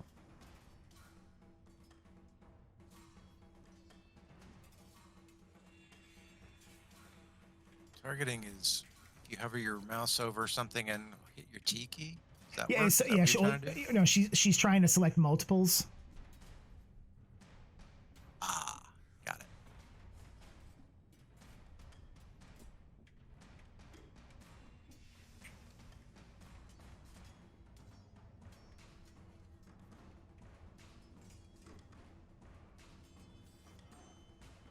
Oh, okay. Thing down diagonally, it looks like a bullseye. Yep. Click on that, Yeah, and then so- you can click and drag a box around what you're trying to target multiples of. I tried that. It didn't offer that to me. Just let me know who you wanna Oh. who you wanna target. Sorry, I was saying it out Oh, loud without pushing the button. I'm getting distracted by Dan eating peanuts and talking to me. That's very distracting. It is. They're boiled peanuts, so there's a lot of slurping too. So, Backseat keyboard. Dan so Moon. eating his salty nuts. Yes, I made boiled peanuts, so we Slurpee. lots of slurpee. Okay, so Moon, Olin, Castiel, Alatar, and Severus. Okay, so the party other than yourself, got it. Yeah. So they're each going to get 5 temporary hit points. I'm just going to move you for a second here, Moon, to make this easier for myself. I'm just going to highlight them. So they're all targeted 1, 2, 3, 4, 5. I'm going to cast that spell. Let's see if it actually applies the additional temporary hit points. It may not. We may have to do it manually. Which I Looks think good on my end. it's waiting for it to update here on my side. I think it just, yep, it should have added +5. Yep, everybody's got it. So they're good. I will go ahead and Information then on it. let me detarget. I'm going to move Moon back over here to his corner. Oh. Good. And that did remove, and you didn't click on it previously. Good. So it subtracted the spell slot. You've cast that. They've all got an additional set of temporary hit points.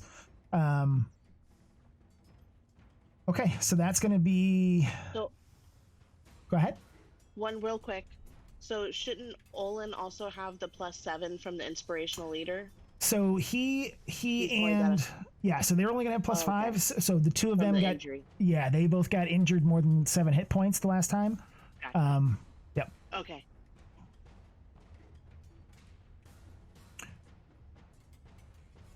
Okay, so do you want to actually give a motivational speech as part of the cast? What does it sound like? How do you motivate them? Beach. All right, my dudes. We can overcome these ghastly giant tongues. They will not make your tongues look weak. We will slice them out. We will slice them down. You can do it. No big tongue should survive.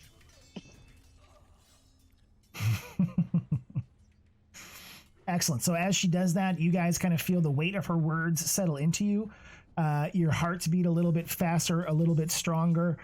You feel rejuvenated. The power of those extra hit points settle into you, and you feel motivated to smash some ghast.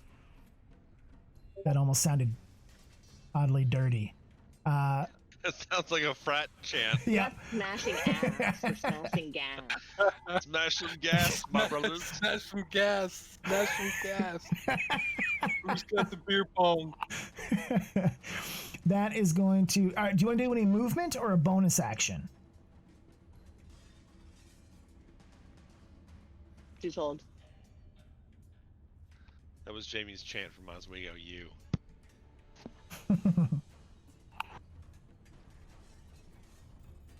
Kind of feel a little No, guilty for I not think turning I'm off the good where phone I that time am. then. I'm all set. Okay. That is going to bring us to another beastie who is going to come.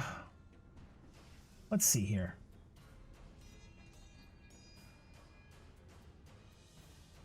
So from behind, from over here. Yeah, let's do that. That'll be fun. Oh, I disagree. So as you guys are fighting, you it's kind of going out. You feel the motivational speech. You hear Audrey's words. Behind Moon comes blasting out the window in a shatter of glass, dropping to the ground behind the tree. Is another ghast, and as it comes flying out, you hear it. Meat. That's going to be its turn. That's going to bring us to Olin.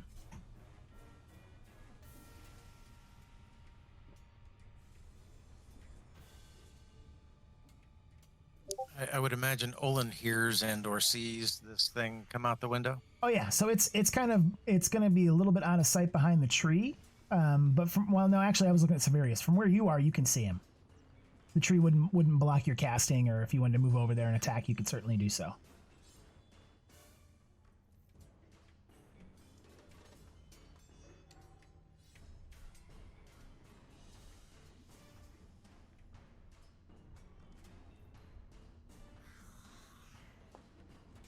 Wah, wah.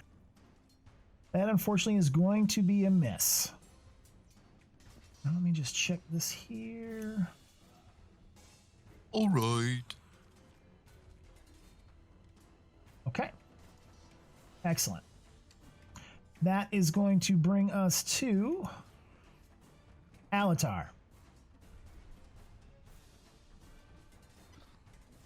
Let's see here. Alatar can see A and B. Is the tree obstructing my view from the one by Olin? You could see it enough to cast from there. It's far enough out that you could see it. Okay, and the one that's over by Lulu Yep. is damaged, is hurt. Okay, I'm missing an arm. all right, cool. Then it will be this guy.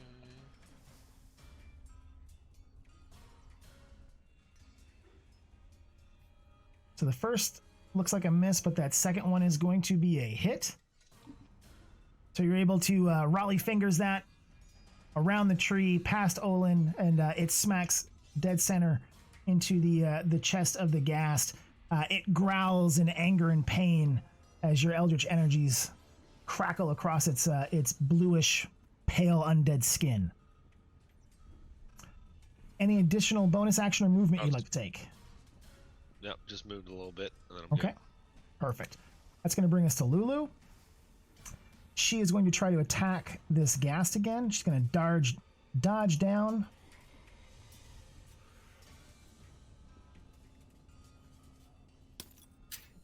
For all that's good in life. She badly misses with a critical fail. Son of a monkey. So she's going to roll on the critical fumble table. So her attack ricochets back. So she is going to have to damage herself. Ouch. And the tusk is gonna be awesome. It is a 1d6. So she is going to take 6 damage as if it was a maximum attack. So let me go ahead and subtract that from her. -6. Son of a monk. And that is going to bring us to another one of our undead friends. From inside, again, blasting through a window. This one is going to land behind as it blasts through. This window had some broken glass in it, but it kind of blasts through the wooden frame, landing behind Moon. That is going to be its full turn, though. I'm not going to give it an attack because the jump through the window and the glass is going to be its action for this turn. That's going to bring us to this guy, who is going to come running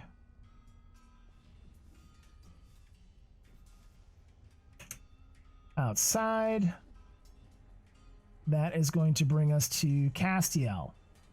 All right, Dig, where would you like our monk to move, and what would you like him to do? Oh, one moment. I got peanut fingers. Is that what the kids are calling it nowadays? If they're doing it right, yeah. What did they call it before? Butterfingers. Sorry, one second. All right, so there was the one that just popped out. Yep, so there's this one over here that popped out behind Moon. This one just came running out the door. Yeah. I think Cassiel's going to go and take on the one just south of Lulu. All right, so I'll move him up for you. Can 'Cause target. he doesn't have a ranged attack, does he? He can throw darts. But he's all right. Well, he's hand to hand. Yeah, there's going to be his first attack. That's no bueno. He can still do his bonus attack. That's much better. All right, and because he missed in the first one, he can't do his flurry of blows. But Castiel steps up and is able to catch this ghast as it comes running out the door. The ghast, again with that kind of preternatural quickness, is able to dodge the first attack. But as it comes back up off of its haunches, Castiel is able to launch another blow forward, catching the ghast in the side of the head, staggering it a little bit. But it quickly kind of growls at him and turns back to engage. Anything else you want to do with Castiel? He doesn't really have bonus actions other than his additional attacks if he lands. But he missed the first one, so he can't really use these key points there. No. Right. So, no, he's going to sit there and take the punishment. All right, it's going to bring us to Castiel. Oh, excuse me, bring us to Severius.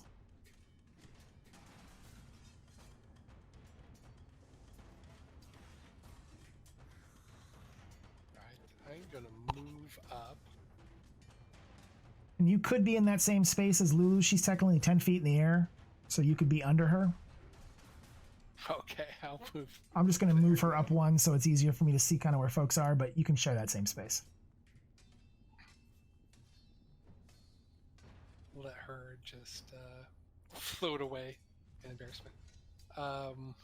Just hope Lulu doesn't have to poop. And what does that look like exactly? Is it elephantine or is it bird-like? What does Lulu look Oh, like? No, or poop.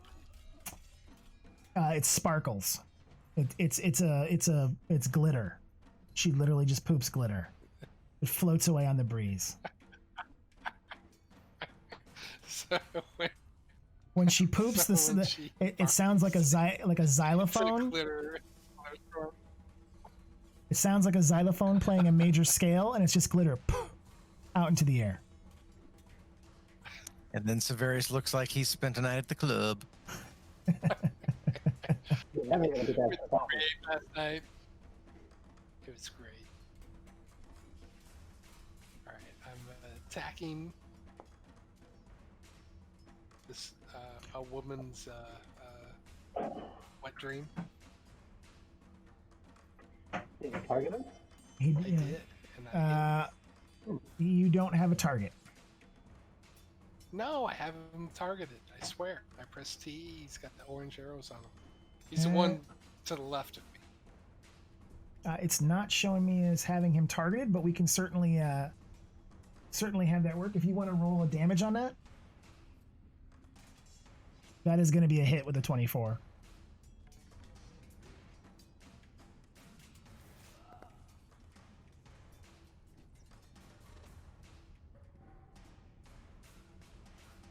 Let me go ahead and do -7.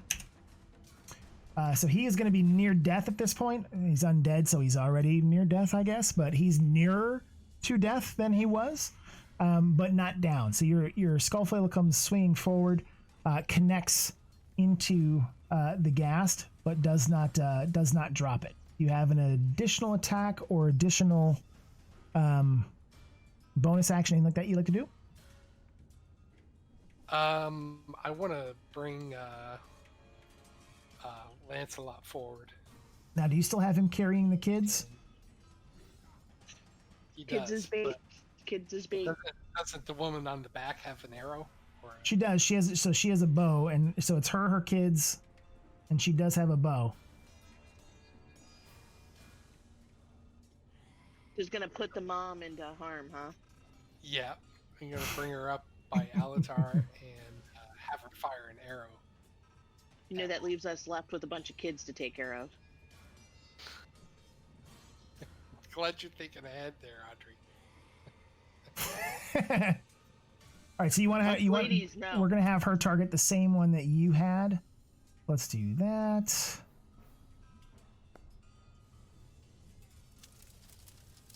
Oh, Fire. look at that! Look at that! So that is going to be a hit. So from the back of Sir Lancelot, she fires her arrow. Her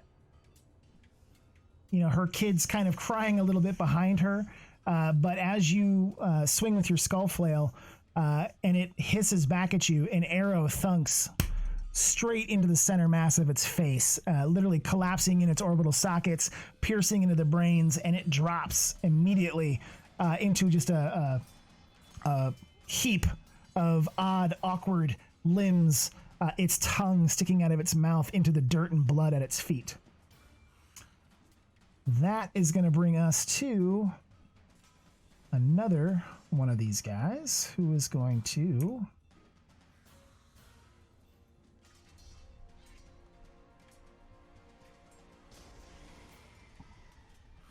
do that. He's going to target you, and he's going to make an attack here. As he comes running out from inside the house, he sees his fellow ghast drop. He is going to swipe at you. Probably not attack. Not make that because you've got such a high armor class. That is going to be a miss, and that is his turn. Okay, so that's going to bring us back to the top of the order with Moon. Okay, so this is going to be the first time that we've had any of you next to one of these things as your turn starts. So this is where we're going to have to start playing with the stench ability a little bit. So with I'm just going to pop that into... Oh, it's not going to let me. Let me target you here real quick. I'm just going to pop this into chat here real quick. Of course, it doesn't give you the full thing, does it? No, it just tells you that it's being used. But excellent. So you're going to succeed with that. So any creature that starts in 5 feet has to succeed on a DC Constitution saving throw, or you're going to be poisoned. So you're good. You are now... So, and what's good about this is that once you succeed, you are immune to their stench for 24 hours. So Moon will not need to roll again. And it is your turn, my friend. I don't like the fact you made him jump through a window, but I'm going to attack him.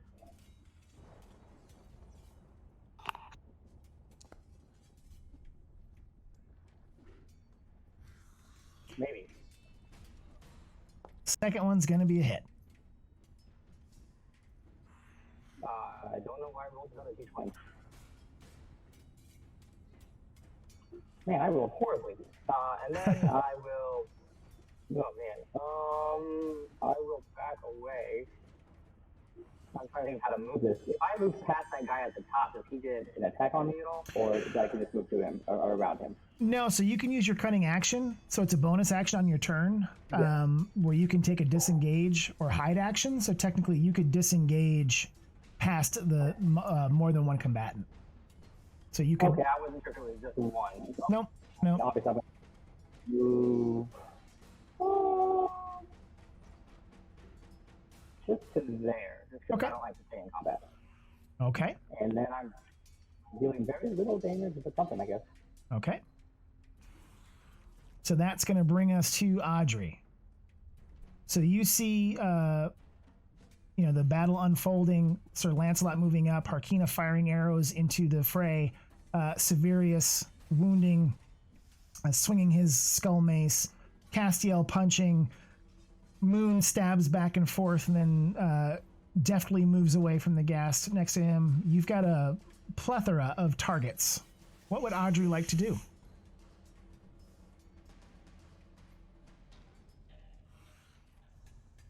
All right.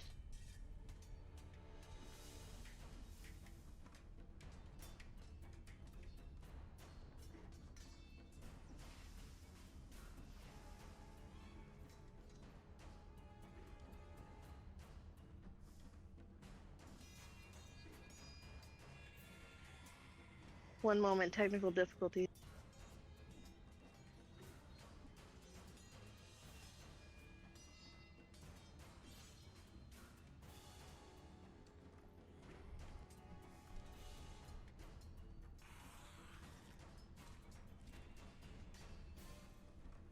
So I picked a little ghouly ghoul that Moon just ran away from. Okay. The ghastly, Yep. tonguey guy.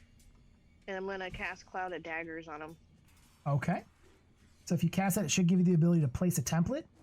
You just want to make sure that it overlaps him and gives you a targeting reticle on him when it does so.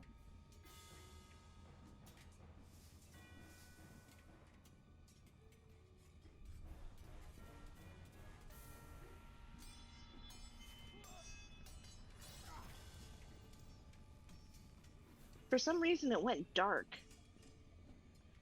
Oh, it looks like it placed it up here on you. I can move it over for you, though. Hang on. I have the ability to... Yeah, it did like a dark column over that whole section. Yep. Do you want me to... So, like there...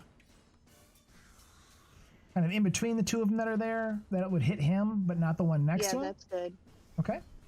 And yeah, it did... that's the best spot for now. Okay. So... He will take 4d4 or that 9 damage on the start of his turn. So we will just remember that when we get back to him, that 9 damage is going to get applied until he moves out of that space. Do you want to take any additional movement or a bonus action?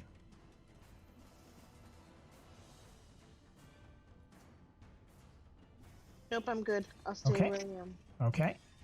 That is going to bring us to this guy that is next to Olin. So let me do this. First and foremost, Olin, I'm going to need you to roll on that, the stench.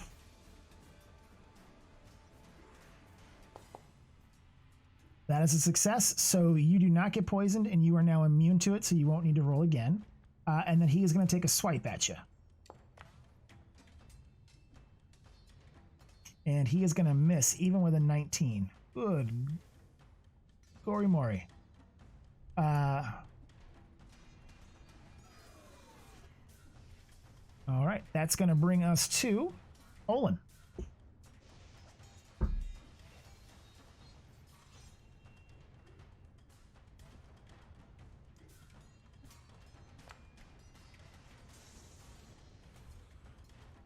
Wow.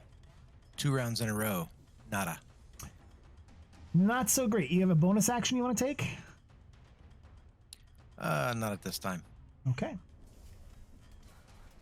That's going to bring us to Alatar.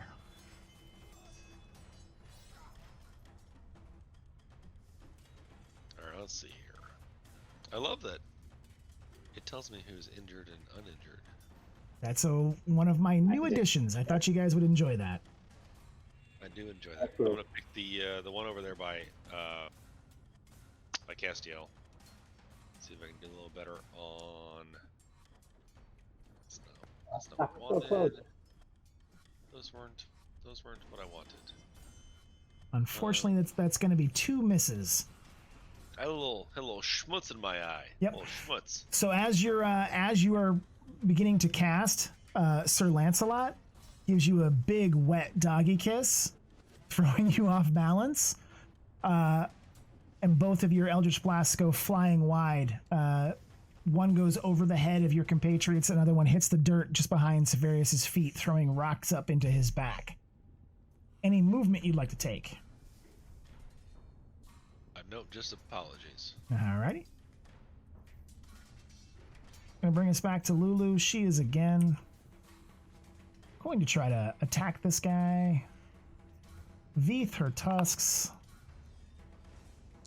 I'm dead. There's a dead one under him. There's a living one on top. She's gonna miss again. That is gonna bring us to this ghast outside, who now takes that 9 damage. So let me go -9. And then he is going to move forward and attack Castiel, because that is the next target closest to him.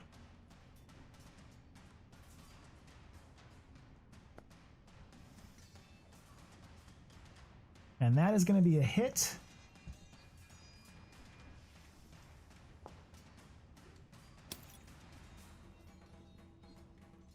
And he is going to take a bunch of damage on that one. So that is going to hurt our... The good news is that he had a whole bunch of bonus hit points. That is going to bring us to... this one. Okay, so... I need... Let me do... that...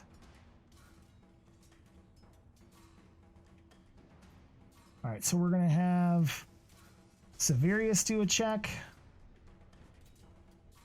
And I've got to have Castiel do a check.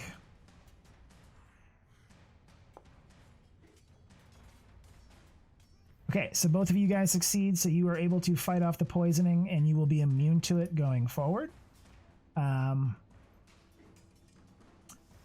This gas is going to continue to attack Castiel because Castiel punched him in the side of the head. So he is going to try and take a bite. And he is going to miss. That is going to bring us back to Castiel, who is going to attack the ghast. Anything special you want to do here, Dig? Or if he connects, do you want me to use the key point and do the flurry of blows? Yes, the special thing. So he connects on the first one and does that damage. He gets to then spend a key point and do his flurry of blows.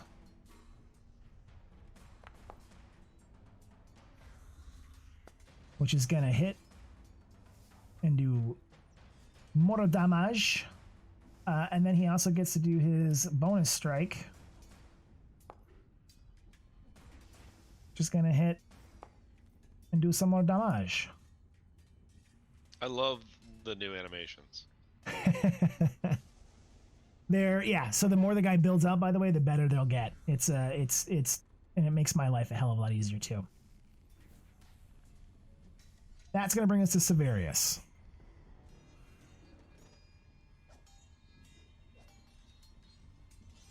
That guy's dead to the left of me.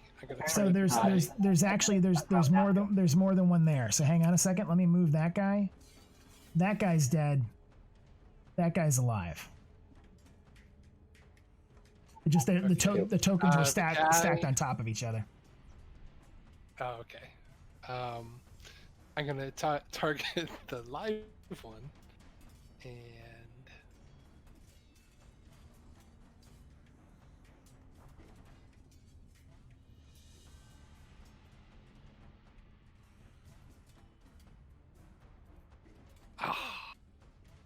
damn it. That is going to be a miss. Yeah, I'm not sure. I'm not. He targets. Yeah, it's not showing me like he's targeting him. It's weird. I actually see the red dot, but so that's your red dot. Never mind. Or that hit. I can't tell.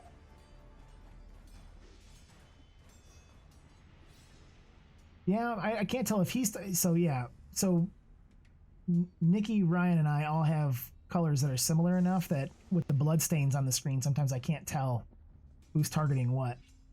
But it doesn't act like it's targeting him. But irregardless, a 9 would have missed. Do you have a bonus action or additional movement, anything like that you want to take?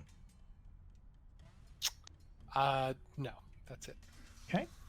That is going to bring us to Senior Gastful, who is going to attack you back.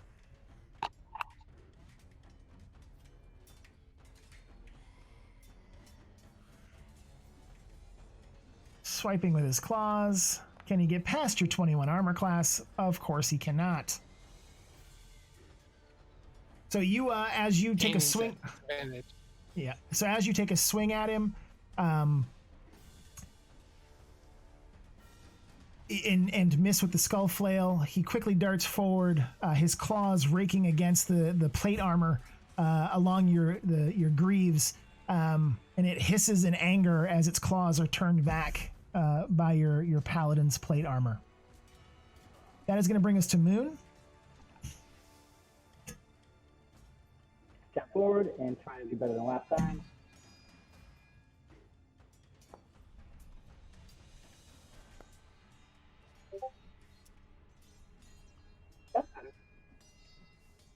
That is going to hit.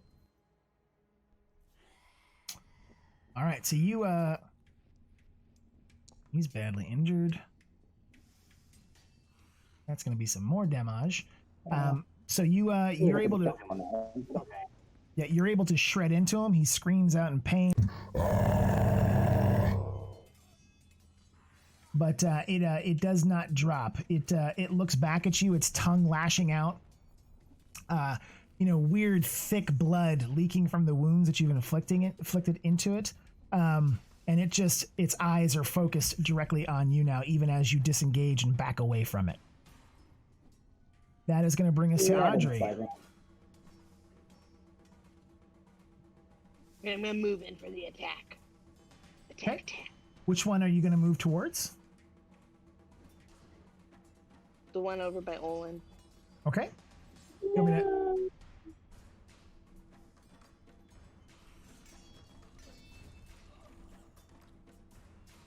So we're going to do some stabby.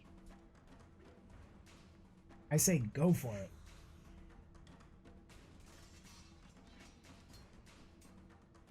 And I know I put this in the hangout earlier and mentioned it earlier in the day. I have a very upset little Italian greyhound behind me that's begging to go out.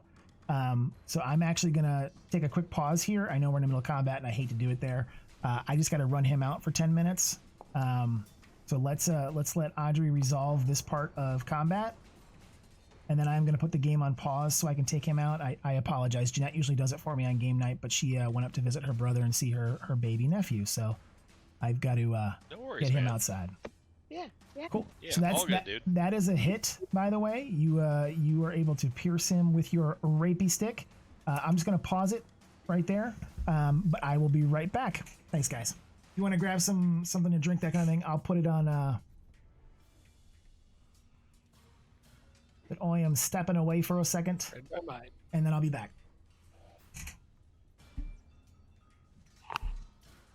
Yeah, for some reason there was a weird delay there in some of the animations. Interesting. I'm not sure why it did that. But we should be up to Olin. I think we're pushing the limits of what my old beast of a computer can do here with the amount of animations and sound and everything else. I'm noticing sometimes that the animations cause it to freeze up a little bit. I'm seeing CPU spikes on Foundry. Come on, let's hit this time. There we go.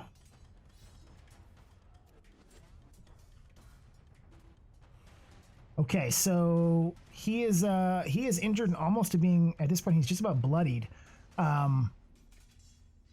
Let's have Olin has taken a bunch of swings in frustration and missed. He finally connects. So what does that look like?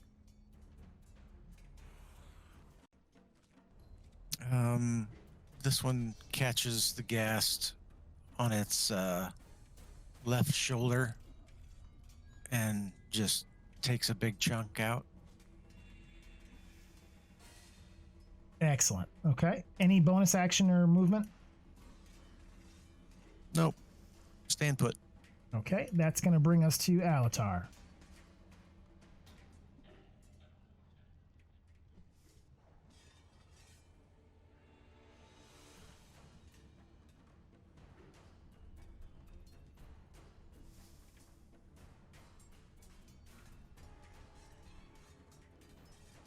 Is it my turn? Am I up? Is it me? You are up. Hooray! Attacking the one in front of Severius. God damn it. Unfortunately, that's going to be 2 more misses because Sir Lancelot is still kissing your face. Alright, he needs to stop touching my face. I mean, Or- he just likes You're you. a good doggy, but stop it. Lulu is going to step up. Take a swing and actually hits this time. Woo woo, go Lulu. And that is then going to bring us to all right, so this ghast is going to come loping over after Moon because Moon has done a bunch of bad damage things to it.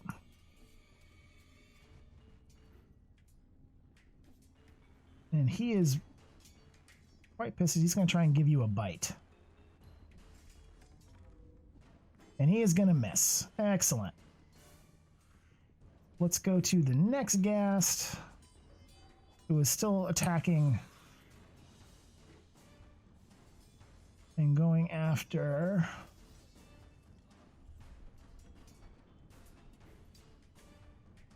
Castiel.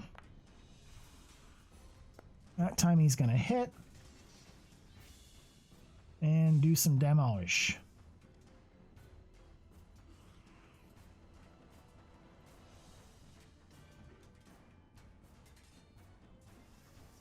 All right, so he has taken, he just took a chunk out of Castiel.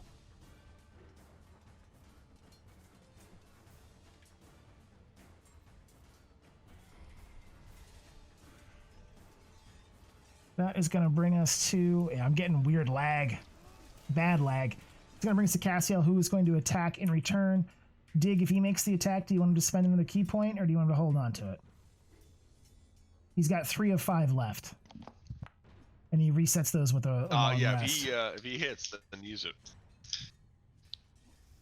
Yeah. Roll with it. You've got to. So as a benevolent DM, I'm gonna let you know he's got it right near death. So he might just be able to kill it with a regular bonus attack rather than spending the key point. Do you still want him to spend it, or do you want him to do a regular on another his second attack? Just second attack.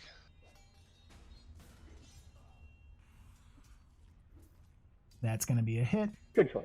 He is going to pummel this thing into the ground yet again. So that one has dropped as well. So in you hear Castiel scream out in pain as the gas steps forward and is able to bite down on the inside of his left arm. With this thing hanging off of him, he launches a series of blows into the side of the gas head until you hear the skull crack and brains and other dark viscous liquids leak out of its broken eye sockets as it drops to the ground, letting go of Castiel's ravaged arm. That is going to bring us to Severius.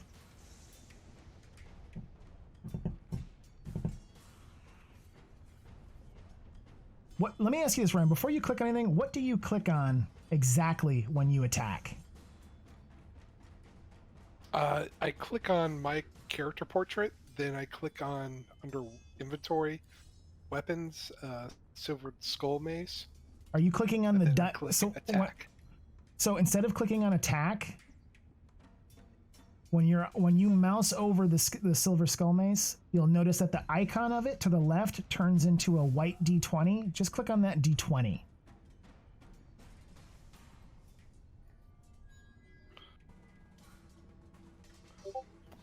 That should do.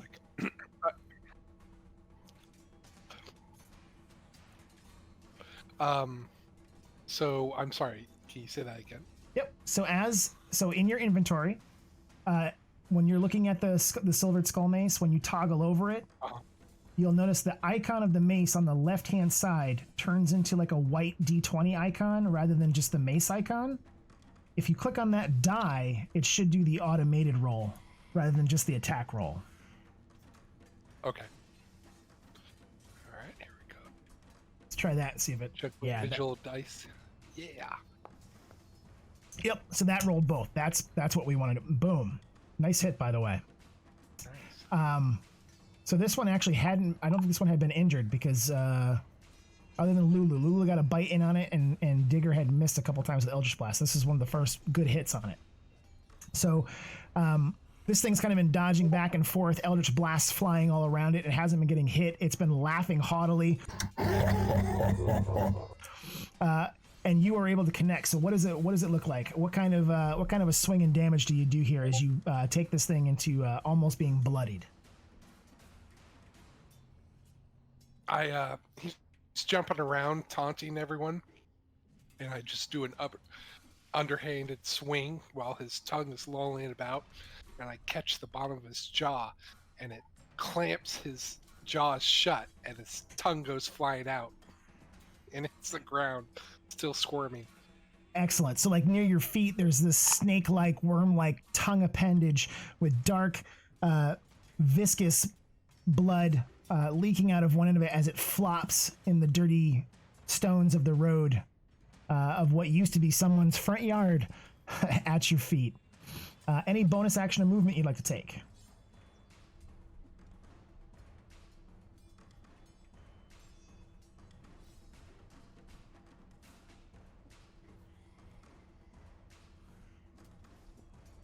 I don't know if we've got you on mute or if you're thinking about what you'd like to do. Can you hear me now? Yep. Now we got you. Okay.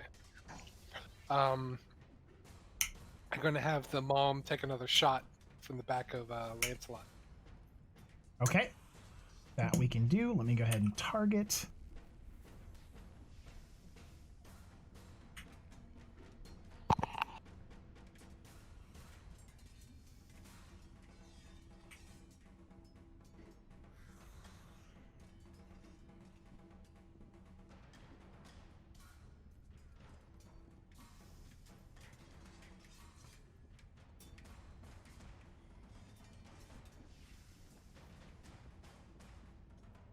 She's going to hit again for 4 damage. So again, as you're swinging, she's able to target around your shoulder.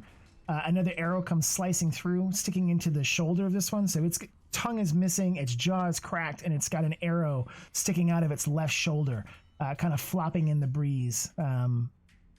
It still has use of that arm, but you can tell that it's got some restrictive movement. It hisses and screams in angry pain as the arrow sinks into it. That is going to bring us to that ghast that is going to, again, in anger, futilely try to attack the heavy plate-wearing paladin. Let's see what he can do with a bite.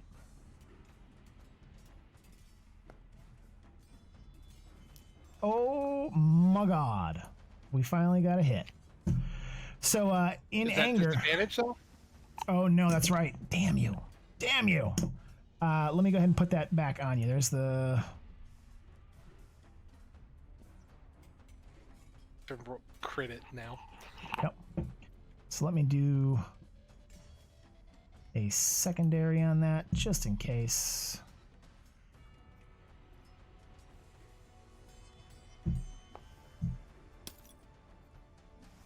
And it gets a critical failure on the second one. Bloop. Let's find out what happens. Roll on the fumble table. So it, that unfortunately is not going to apply to him because he's got teeth and claws. I think his dentures fall out. His dentures fall out, right?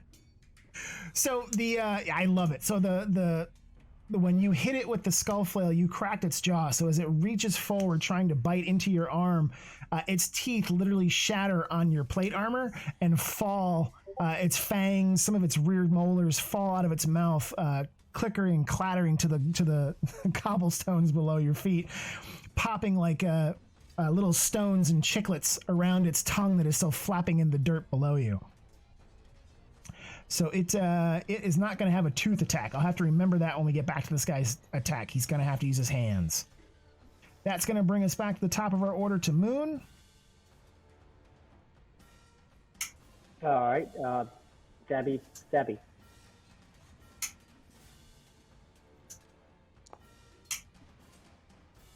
Hey. There's a critical hit. So that's going to do max damage. You basically turn this thing into a puddle of goo at your feet. Because it's going to be a critical, and it's the death blow that drops this thing. Let's go ahead and have you narrate that. What does it look like? This thing came literally chasing you down after after your last attack. It wasn't able to do anything to you, but in response, you were able to drop it and take any of its last vestiges of undead life from it. What does that look like? So it was walking up, and I believe it tried to bite me, if I'm not mistaken. Correct. Or lunged forward. I mean, I ducked underneath it, took my rapier, and shoved it through its jaw, through the top of its head, and just stared at it as I threw it to the ground. Excellent. So that was really just your first attack, so you technically still have bonus actions and movement if you'd like to do any of that. Oh, yes.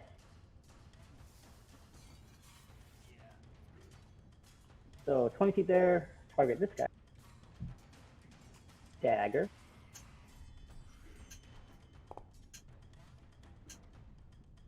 And since I haven't done my sneak attack yet,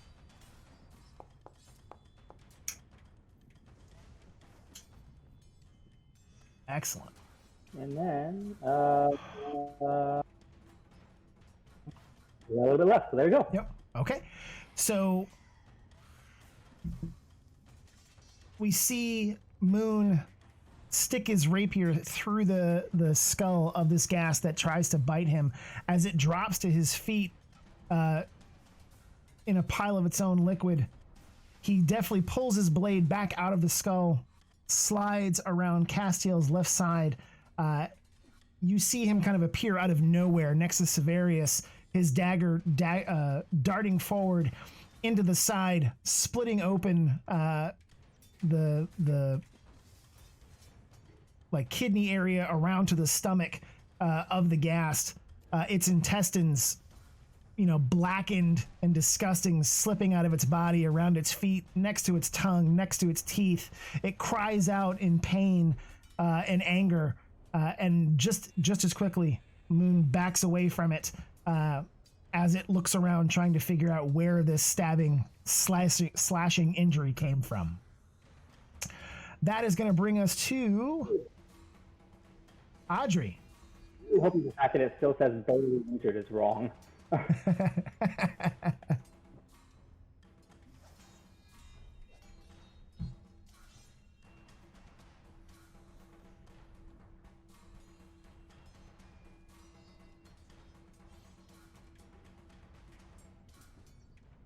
Alright, I'm gonna move in for some more stabby.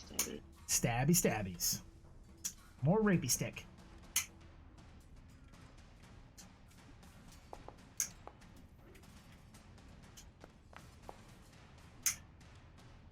Excellent.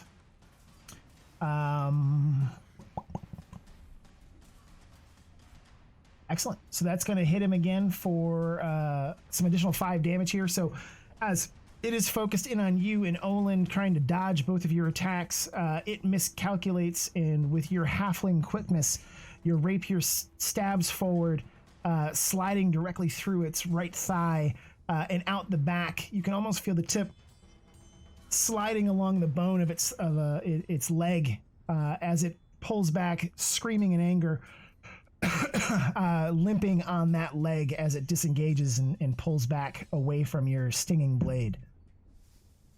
Any additional bonus action or movement?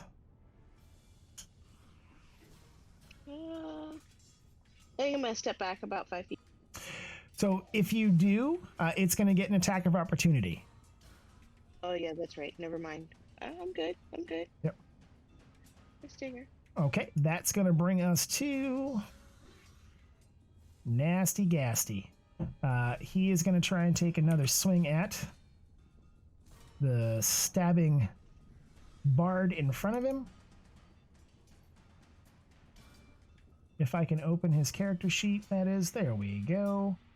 He is going to try and claw at you as you... Oh, but I'm so short.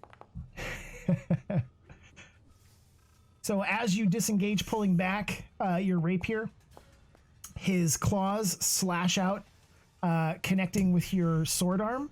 You feel the sting of as a line of claw marks open up on your flesh.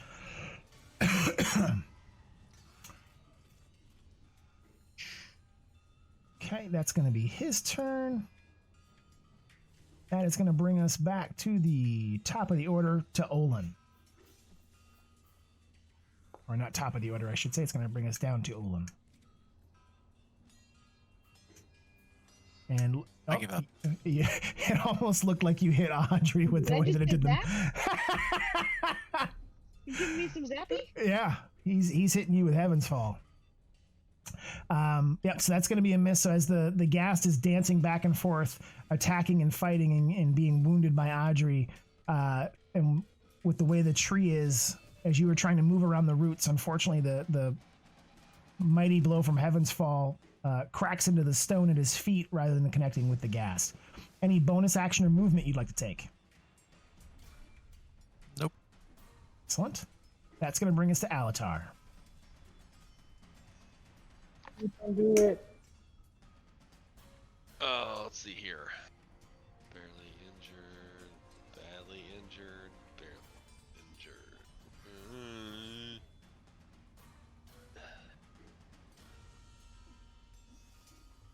Pew pew over Help here. out here. I'm gonna try. Caw-caw. I just realized I have 2 attacks. I missed mine, so there you go. That is like, is that 6 misses in a row, Dig? Thank you for pointing it out. Yes. Yes, it was. Okay, just wanted to make sure we all recognize that's 6 misses in a row. Cool. Thanks. 6. Great. Maybe change the color of your blast. Maybe that'll help. 7 misses in a row. Okay, any bonus actions or movement you'd like to take?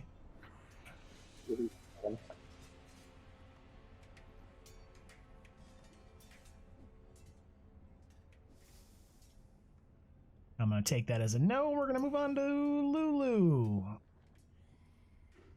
who is going to try and bite this guy again. No.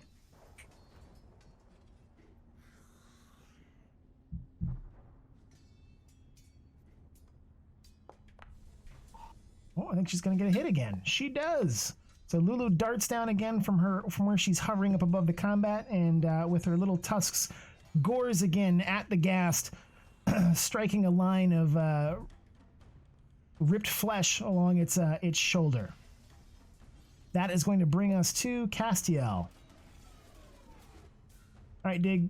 Do you want him to move up with the one next to Severius, or do you want him to move down toward the one next to Olin and Audrey? Sorry, I just had a sneeze attack. You can help Olin and Audrey. I'm okay. Oh, cool. Oh, I'm okay with that. Is the Cloud of Daggers still active? Yep. Unless Audrey decides to drop it. She's still maintaining concentration and has passed all of her concentration checks. So it is still there in case something moves through that space. Okay. And Castiel can occupy the same space as Audrey? He can. Then he will. For shits and giggles, I'm just going to move him here, just because it's going to make it easier for me to click on stuff and see where folks are standing, but we'll say that he's sharing the space. He's going to target that one. We will start off with his unarmed strike. That is going to be a hit. So Castiel comes dancing around the tree, stepping past Olin, moving past Audrey. He lets loose with a side kick that catches the gas directly in the throat. Do we want to expend the key point and have him do flurry of blows? This thing is also now near death. His usual just Okay, so he will do his bonus unarmed strike. Oh boy. No, he won't. Es no bueno. All right. Critical. So yeah, let's do that. Castiel's gonna roll on the Thumbelina? Yeah, I've had a lot of them tonight, right? He's gonna roll. All right, so he gets discombobulated. He is now incapacitated for 1 round, so we're gonna not see him take an action on the next set of rounds. That's gonna bring us to Severius. Okay. I'd like to this time be crazy and use both my attack rolls. Cool, so not too late to attack twice. Severius steps up with his skull flail.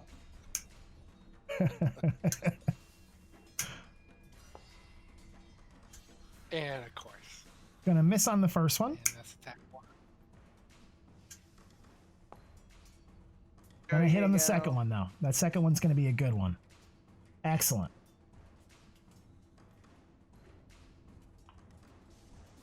The number that pops up is the damage it takes, right? Correct. Why did it only take 6? And if you can tell us, because he did 8 with the silvered weapon. I show 8. Can't tell us. Oh, mine shows 6 for some reason. 1d8 I have 3 plus a d6. I have a necrotic weapon. His power was 8, but on my thing a 6 popped up, and so it just threw me off. Yeah, no. So I can answer Okay. that for you. So what's happening is the ghast has certain resistances. One of his resistances is to necrotic damage. So what it looks at is it takes the full bludgeoning, but it only takes half of the necrotic. So instead of taking the full 8, it only takes half of that 4. So it's going to be -2, which is why you saw the 6. Yep. Okay. Yep. So I'm not as effective against undead. Correct. Of course, I could always do I have the smites and all that kind of stuff that you've got. smites. Yep. And not all undead is resistant to the same stuff, just like not all fiends are resistant to the same stuff. It's in this case the silvered weapon isn't what's doing the problem. It's just the necrotic damage doesn't get fully applied. Oh. And it's good that you picked up. I didn't notice there was 2 different types. That makes sense. Nope. And it's that's so you guys actually will notice that, and it's one of the reasons why I added in the combat numbers, so you can figure out if you're hitting something that has some kind of resistance against what you're doing. So rather than having to narrate all the time saying, hey, you notice that you're hitting it, but it's not doing quite as much damage, you can actually see that by those pop-ups. Yep. Good catch. You put it on us now. A little bit. Yep. But I'm too stupid to do that. I just really was wrong with the mod that got installed.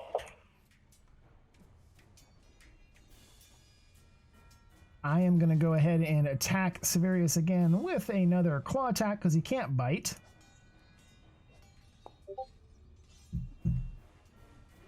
And that's going to be a miss. So that's going to bring us back to the top of the order to Moon. So we've got 2 targets left. We've got one that is near dead, and we've got one that's next to you that is injured. I don't want to go stand in a cloud of daggers, so I'm going to stabby this guy. Okay.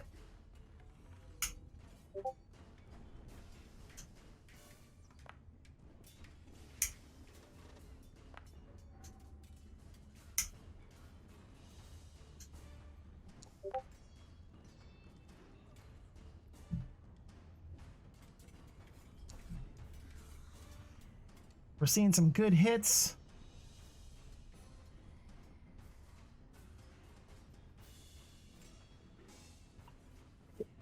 And just like that, as like the wind, Moon steps forward and a flurry of attacks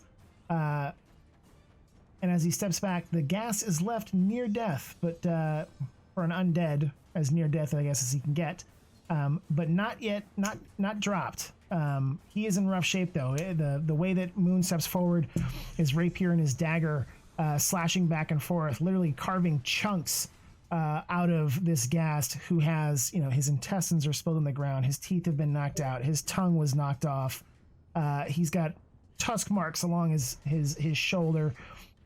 He's got spiked holes in him where the mace of Merkel has been piercing his flesh. This thing looks like it has been turned into just a bloody pulp of meat, but it still growls in anger and defiance as it continues to try to rend your flesh from its bones. I'll give a smirk to Severus and Lulu and just say, finish it, it's all yours. That is going to bring us back down to Audrey, who has another ghast in front of her that is near death. This one having been pummeled, its bones broken, its arm pulled out of its socket by Castiel's last flurry of blows.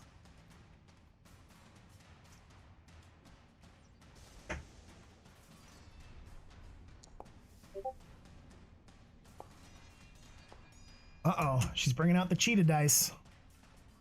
That is going to be a hit. And as it is focused, in on Castiel, growling in its anger from the damage it had done, you're able to step forward and slide your rapier up under its chin, putting the point of your blade directly into its brain, almost like a shish kebab. It's like jaw, tongue, brain, all sticking on the end of your rapier, and you slide it down to the ground as it falls lifeless to the dirt at your feet. Any bonus action or movement you'd like to take?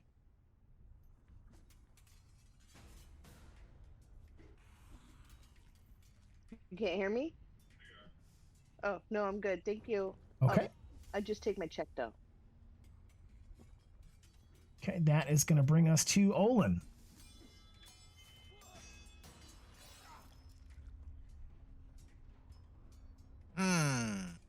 So, Olin, you could get up and attack the other one that's up next to Severius if you wanted to. You could go around the backside of that tree and make it there.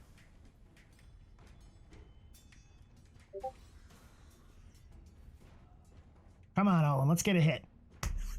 I believe in you.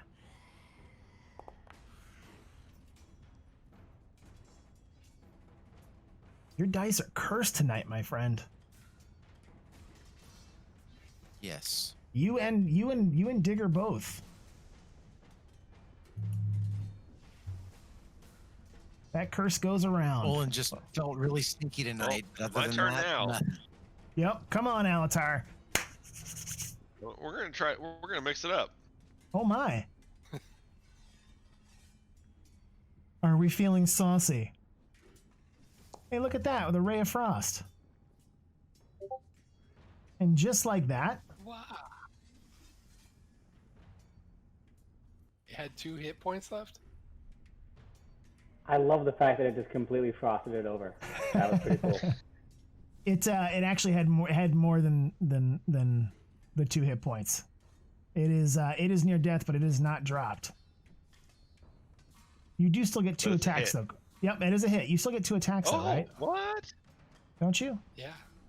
I think you. I think No, you that get one 2. does. That, Is that a cantrip? I thought that just doubled its damage on that one. That's going to be a hit as well, Nice. and Nice that damage on one. that one.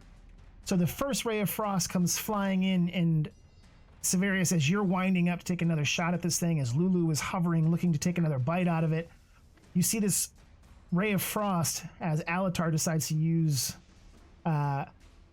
some freezing powers. You see the gas slowly kind of freezes in place a little bit, and as it starts to kind of shake it off, a second ray comes through, this time completely freezing it in place until suddenly it cracks, the different parts of it crumbling down to the ground like a shattered mirror.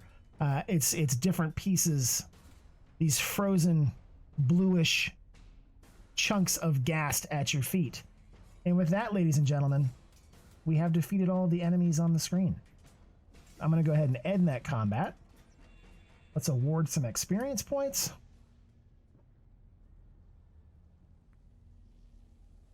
and end our combat music. Excellent. Okay. So, Oh, we had music? yeah, if you're, are you connected to Sirenscape? Did you open up the Sirenscape player? There was music. There Who was DJing? There was a DJ? I did not. Yeah, if you don't have Sirenscape, if you don't have Sirenscape opening, you're not going to hear it. Okay, so guys, that's about 11:30 East Coast time. Do we want to continue a little bit longer? Do we want to call it where we're at? Do you guys want to take a look around where you currently are? Do you want to continue on your move to High Hall? What would you guys like to do? I will leave it up to the group. I know it's getting a little bit late. We've been playing for a few hours, but I'm open to whatever the group would like to do. I was gonna look around the house they were all in. I was gonna see if they were carrying anything, and then look in the house, and then maybe see if we can find a place for a long rest. Are the East Coast people partying on? I'm here all night, baby. All night, baby. Man is fueled by pizza. Hamburgers tonight. Hamburgers tonight? Uh-huh. Not kebabs? Not kebabs. I gotta tell you, man. I changed Nikki's mind tonight on kebabs. Oh, really? Oh, she was used to kebabs by, like, you know, people like would do like a chunk of meat, like steak or chicken, and then like a piece of green pepper and onion and like a melty tomato. Dude, 60% beef, 40% lamb. Mix in some garlic and peppers, and you fold the meat around the kebab and then cook it on the grill. It's a meat log. It's delicious. That sounds kind of good, actually. I wanted to get Greek food, but no, dude. It's none of it. This lady. Her name is Rafika, Refika, on YouTube. She's Turkish. Fucking fantastic. Fantastic. Rafika. Yes. Get some. Let's go. Let's do this. Okay. So what would you guys like to do? So we'll go back to the top of our marching order, which was Audrey.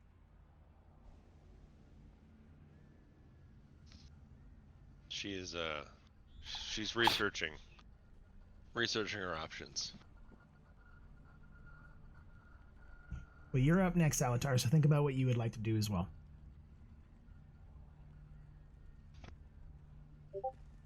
I want to poke one of the dead things with a stick.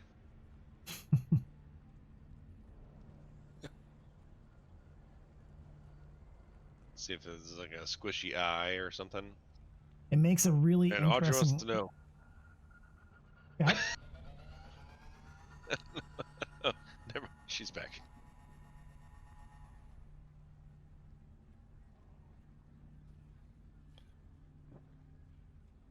Yeah, so I want to move inside. We search inside the house. Okay. So the door is up here. If you guys want to move your characters, take some movement and move in, you can certainly do so. As you enter into the house, you find a ghastly scene. You see what I did right there? So there's a ghastly scene inside the house. Oh. As you move in, there's a couple of dead bodies that have been pulled into pieces. One is missing a head. Others are missing, entire chunks of rib cages. The ghasts were in here feeding on these corpses that they had pulled in from out of the street. You see that there is a path of blood being dragged in. There is also a path of blood coming from a door that leads into the back of this building. It looks like this was someone's home. You can see that there is what had likely been a dining table of some kind that has the bodies on top of them. The chairs and stools around it are broken. There is a cabinet in the corner with some burnt out candles. There are doors leading into other rooms from inside. I see Severius and Moon have moved in. I see Audrey moving up and around like she wants to come in. This door? Oh, yep. They should be clickable. You can click on them and open them up. So Moon, as you open up that door, you see that there is a blood trail that leads into a back bedroom. There is a bed and what looks like a crib that had been next to it. The blood leads from the crib out to the table. And you realize that the gas had likely been feeding on a young child or baby before you guys had gotten there. As Severius moves outside, he had looked inside the internal room. There was a storage room that looks like it had probably been a kitchen at one point in time, but the entire back half of it has been collapsed. The building next door collapsed and broke through the corner of this part of the house. So it's just a whole bunch of rubble kind of leading out in up over the broken remains of the building from next door. As you guys, so Castiel's going to come in as well. I'm going to put him in here. As you guys are kind of looking around, you suddenly hear some noises. I want you guys to go ahead and roll the three of Audrey can roll it too because she's close enough, but those of you that are inside, go ahead and roll a perception check for me.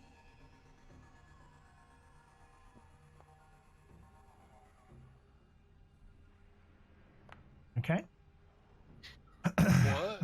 I don't hear anything. So Moon, you hear some noises from the cabinet in that upper kind of left-hand corner of the room up here. You're hearing some noises.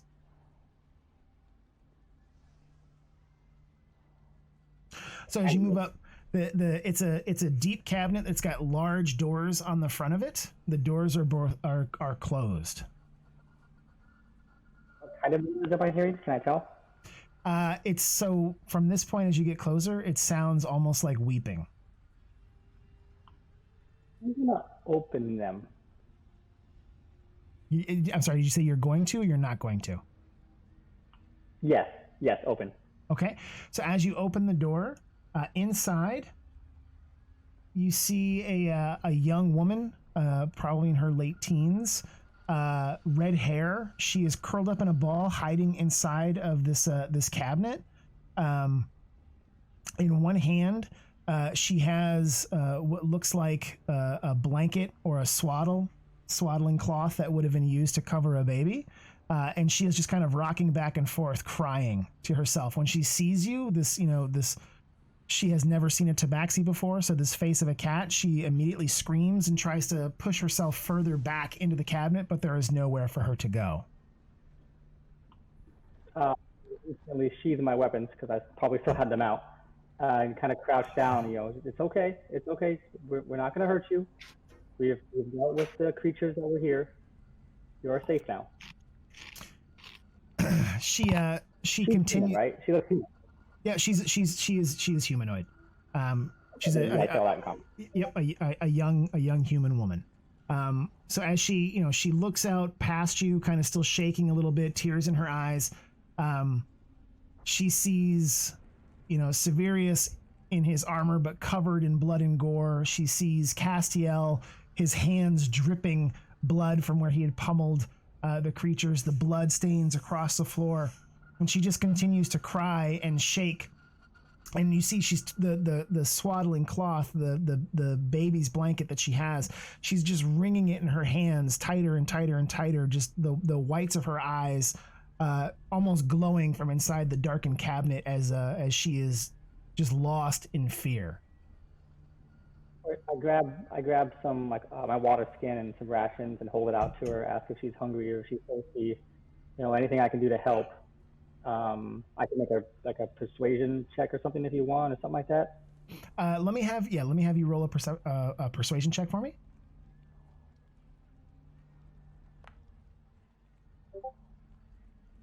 Excellent. So she sees you offering the water. She hears your kind words, and she kind of slowly comes back to herself, and just all of a sudden she kind of leaps out of the cabinet and wraps you up in a hug, and she's just at this point she's just crying. You can feel her shaking, sobbing, and she whispers to you, they were eating my family, and I couldn't do anything. I could see them through a crack in the cabinet. They were eating my family. I hug her and, kind of, I guess, console a little bit. And then I start singing Soft Kitty from Big Bang Theory. Yeah, okay, we need to hear what that sounds like. Hang on. Soft kitty, warm kitty, little ball of fur. That's all I remember. That's inspiration. Absolutely. So you're able to start slowly calming her down. You're able to get her to come out of the cabinet. At this point, I'm going to say that the other NPCs, Harkina, the other dwarves, I will move them forward so that everybody is kind of here in the house or around the house. As you're doing that, Harkina comes inside and sees the girl and sees you trying to comfort her. She moves over. She sees the kindness that you're showing. She sees the way the girl is holding onto this baby blanket, the tears, and she recognizes, the horror of what must have happened here.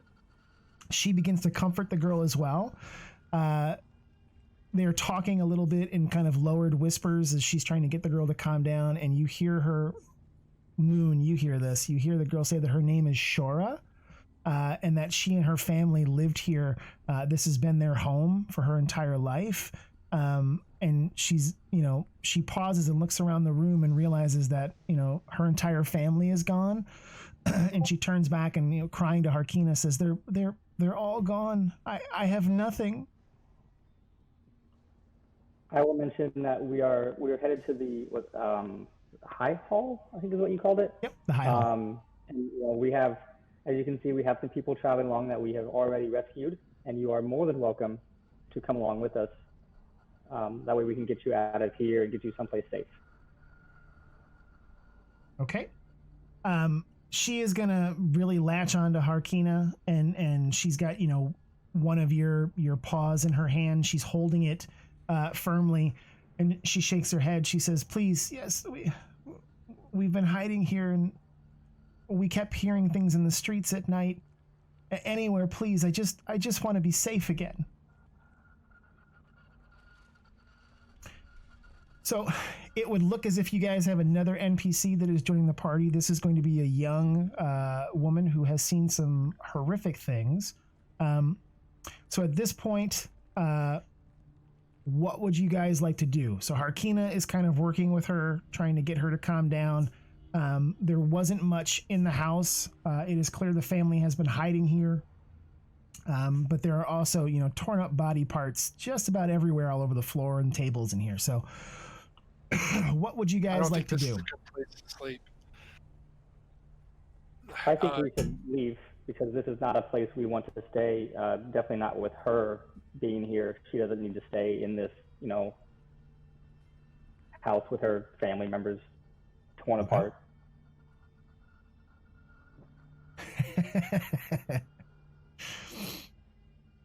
We're getting the band back together, man. Okay, so I'm going to actually, if we're not going to stay here, I'm going to pop us back over to the world map so we can see where we left off and how much more distance we've got to go. Oh, and it looks like my foundry is freezing up here a little bit, so let's hope it actually will load us over. There we go. Okay, so this is where we had stopped. You can see the party on its way. We can see Severius's suggested crazy path. Corey's dick butt. But as we continue kind of on down this pathway, do you guys want to continue? Do you want to... what would you guys like to do? Continue moving down that same path that you guys were on? Take a different route? What would the group like to do? I think we should look at a house and have a long rest. Yeah, just not that house. Place. Okay. So do you want to kind of We continue can moving, search the neighbors. like maybe moving in that same Yeah. direction? Okay. So we're going to move you guys down a little bit. I'm actually going to pull that out of the way. So as you guys kind of get down a little bit further, looking for a place to stop, let me do that. Ahead of you, kind of there's a cross street just ahead of where you currently are. In the middle of that street, you guys are seeing these weird spouts of hellfire shooting up into the air.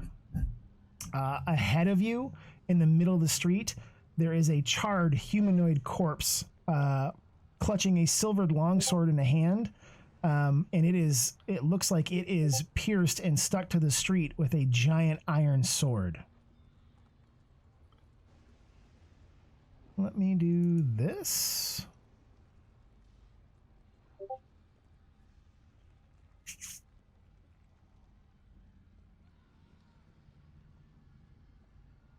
So ahead of you, center of that street, again, there's a charred body of a Hell Rider holding a silvered longsword in one hand, but he is pinned to the ground by a massive dark iron sword. In his other hand, there's something that seems to almost kind of sparkle from a distance. Every so often, though, almost as if it's from that sword, this spout of powerful hellfire erupts, shooting straight up into the air from the corpse, blackening the ground in a circle around this corpse of the Hell Rider.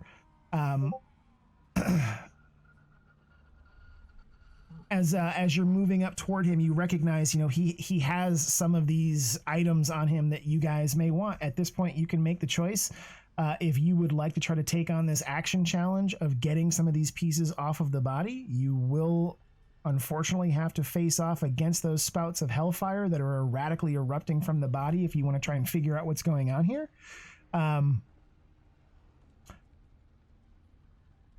But if you want, we can do another one of those action challenges like we did last time and see if you guys get anything out of it.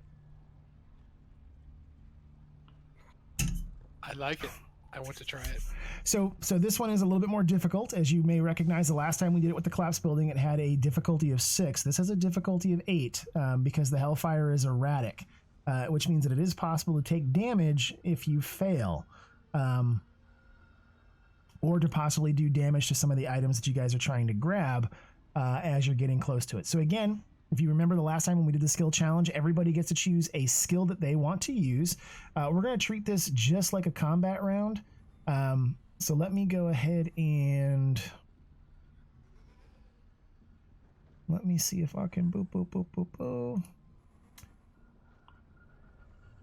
Did we know the target for our rolls? I don't remember if we knew that last time. You don't. I do. Okay. Yeah. Let me do this because this will make it easier for me to set this up with a... Actually, you know what? We're just going to go by a new order. Let me have everybody roll a d20.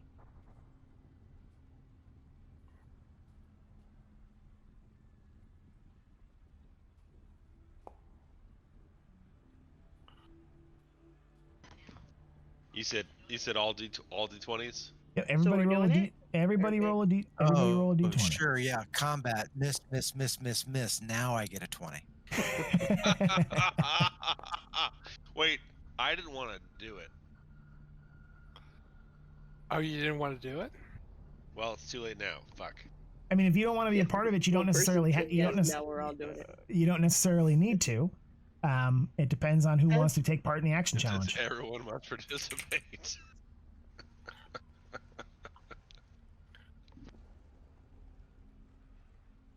Well, All right, looks like I have to. so yeah, if you guys want to be out, that's cool. All right, so Alatar and Audrey are out. Yep. So Corey's up first with a 20. No, I want to do it. Okay. He's the one that said he didn't want to do it. All right. I was So waiting for I was everybody saying else that to chime based in. on my roll of a 1. so I we've was being an got. ass. Well, that's just Cassie's a roll gotta order. If you got your roll out of Yeah. the way. I was just being an ass on my roll. That's going to be for Castiel. So it's going to go Corey, Castiel, Audrey, Moon, Severius, Alatar. Okay. Let me do that. So Corey, you're going to be up first. So let's talk about what skill you want to use, and in what way you're going to use it. Well, Olin has a +6 to perception. Anybody else have a higher? I think that might be a good one to use.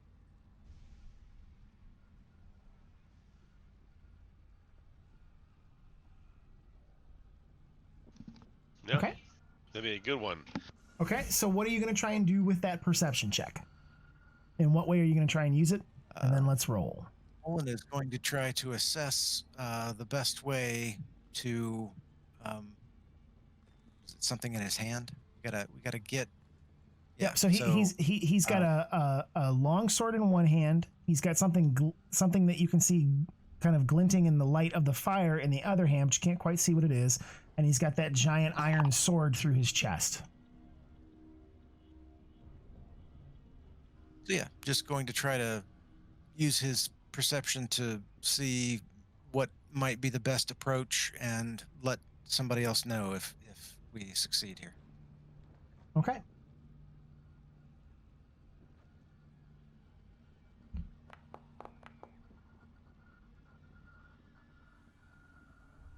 That is going to be a success. Put one up on the board. Let me do that. Okay, so we've got, so perception is off the list. Up next, we've got Castiel. I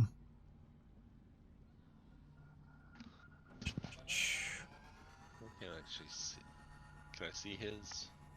Yep. Yep. If you go into the player screen, you can you should be able to click on him. Okay. So I his, think he'd probably want to use insight. okay, yeah, that is definitely one of his high ones.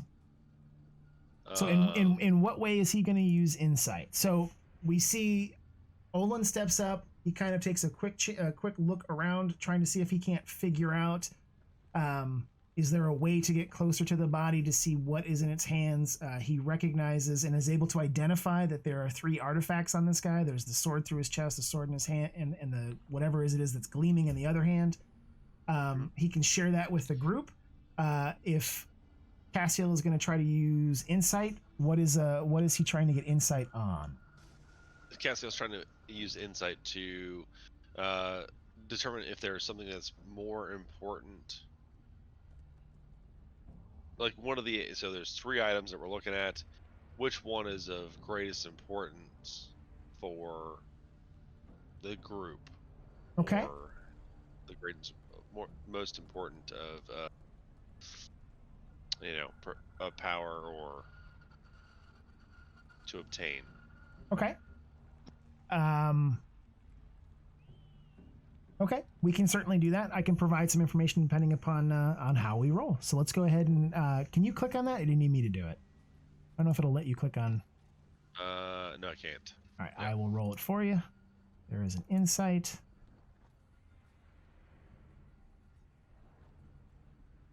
That, unfortunately, is going to be a failure. A 10 does not pass.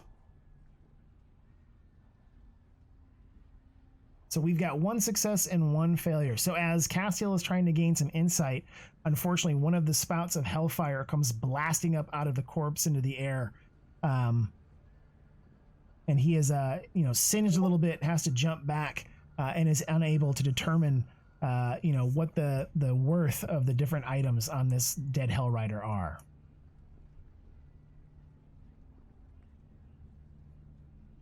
That is going to bring us to Audrey. All right, I'm going to use survival since Moon's persuasion is higher than mine. And My if I use persuasion? the survival, yours is higher than mine. I gotta figure out how to use persuasion now. So yeah. So I'm gonna use survival, and I'm gonna use my blood cloak to protect myself from the flames, as I go in to try and look at the items closer. Okay. Go ahead and roll your survival. Oh, hang on a second. That's gonna pass even with that. I need to do something to your character here real quick. The disadvantage. Yeah, it still has that from the poison. Let me just go ahead and remove that effect. You pass anyway with a 15, but I just want to make sure it doesn't come up again next time. So that's going to be a pass. So as you wrap yourself in that cloak, you're able to dart forward kind of under some of the smoke and get a closer look at this Hell Rider where he is on the ground. Even with the flames erupting from him, what you recognize as you get in closer is that the sword that is piercing him and sticking into the ground, that iron greatsword, that is what is causing the flames to come erupting out of this guy. So that is 2 successes and un failure. That's going to bring us to Moon. So we've got perception, insight, and survival have been used. You can use any of the other skills that you'd like to use. I'm still trying to work my way around using persuasion somehow. Or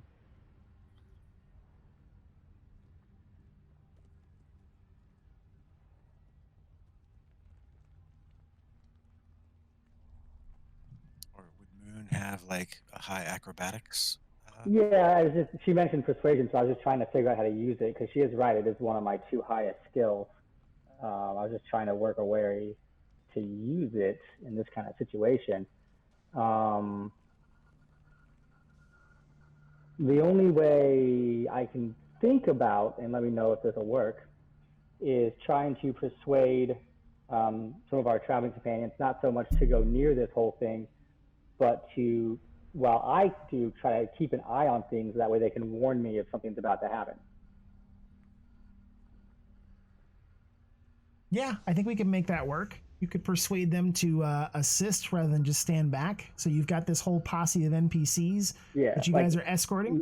More combat oriented and not made for this kind of a dangerous situation than the other ones.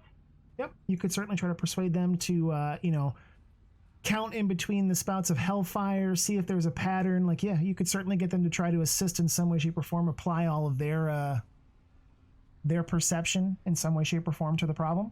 Yep, we could do that. Okay, perfect. But I will roll the persuasion.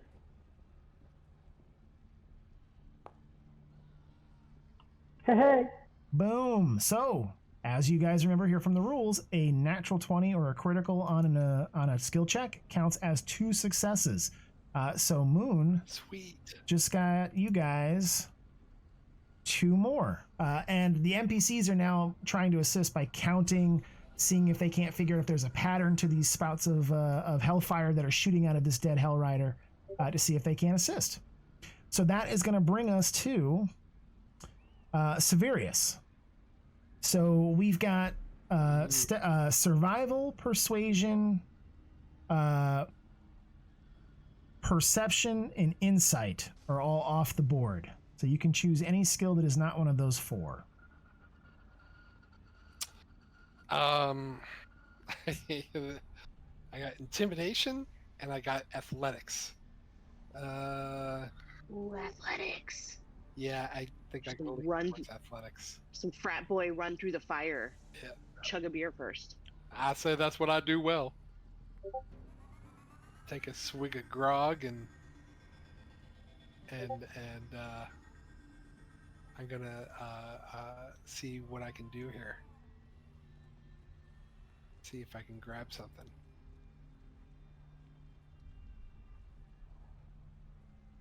Is that acceptable? Should I? Absolutely. No, that absolutely works. You can choose to just use straight up athletics. Can you try to run forward and back out before the flames shoot up and hit you? Okay. I argue that the NPCs make this an easier check because they're counting. Okay, and I'm rolling Please be good. They're chanting your name, Severius, Severius.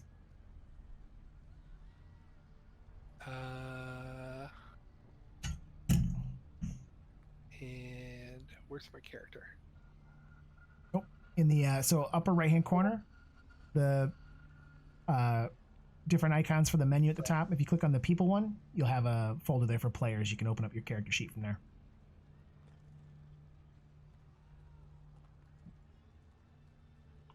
I will say that macro bar at the bottom is very handy. Yeah. Yeah. So with his highly muscular, toned tiefling body and athletics ability, Severius is able to run forward, just ignoring, we're talking just brute machismo, not worried about the flames at all, even though he's covered in plate armor. And he's able to move straight forward, and kind of in between those spouts gets all the way up to this dead Hellrider. And as he goes past, he's able to kick at one of his hands, and the longsword that he was holding goes sliding across the cobblestones of the road. So you've been able to get one of the items away from the body. We're going to put that as another success. So we've got 3 more to go, and 2 more possible failures along our way. So we've got one of the items off of him, which we will talk about here in a little bit, but that's going to bring us up to Alatar. So we've got perception, insight, survival, persuasion, and athletics off the table. All right. And Arcana is a understanding of what the item, like what. So Arcana is really well used for trying to figure out like magical creatures, magical history, the way that spells work. Trying to figure out like the arcane influence on something. Magical longsword causing hellfire. Right, or yes, some sort of otherworldly influence on a being. Yep. Right. So Arcana is similar to like a history or an insight or an investigation check. The difference with Arcana is that you're trying to recall lore or information that you know about spells, magic items, eldritch symbols, magical traditions, planes of existence, magical beasts and beings. You're trying to remember something you've read or studied, come across before that would give you some kind of information that you could use. Alatar is looking at its greatest attributes are Arcana, history, and insight. All right, so Castiel used insight, so you've got Arcana or history, right, that you could try to role play here, or any one of the other abilities. I know it makes the most sense to use the one that you guys are most proficient in. Yes, it does. Highest, yes, of course. We'll use Arcana to try to kind of figure out how these things are impacting the person who we're looking at. Right? Yes. Okay. So we're going to try and see if you have some lore that maybe explains, what are these spouts of hellfire that are spurting out of this dead Hellrider? Like, what is it, a magic spell? Is it a curse? Is it just one of these things from the infernal plane? Yes. That is going to be a success. So I'm going to go ahead and check that off. So as you're looking, what you recognize is that the lore piece that you know is that you recognize the type of iron greatsword or sword. The iron longsword that is sticking up out of it. So just Alatar understands this, so you can share this with the group if you want to, but that is a Hellfire longsword.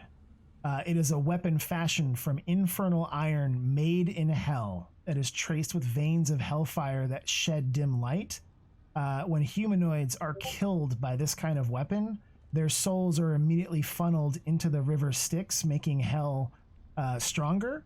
And those souls, after they are funneled to the river stick, are reborn as devils. They come back as lemurs, which are the kind of entry, most bottom level devil in the devilish hierarchy.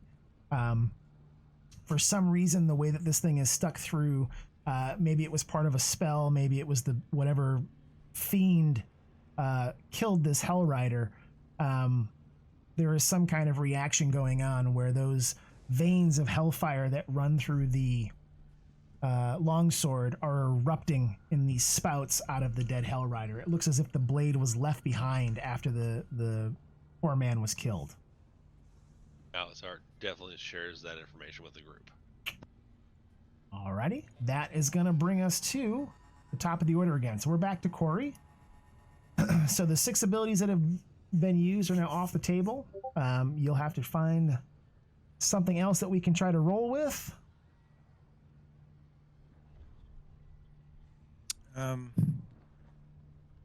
Olin, falling back on his religious background, is going to see if he recognizes anything religious in nature to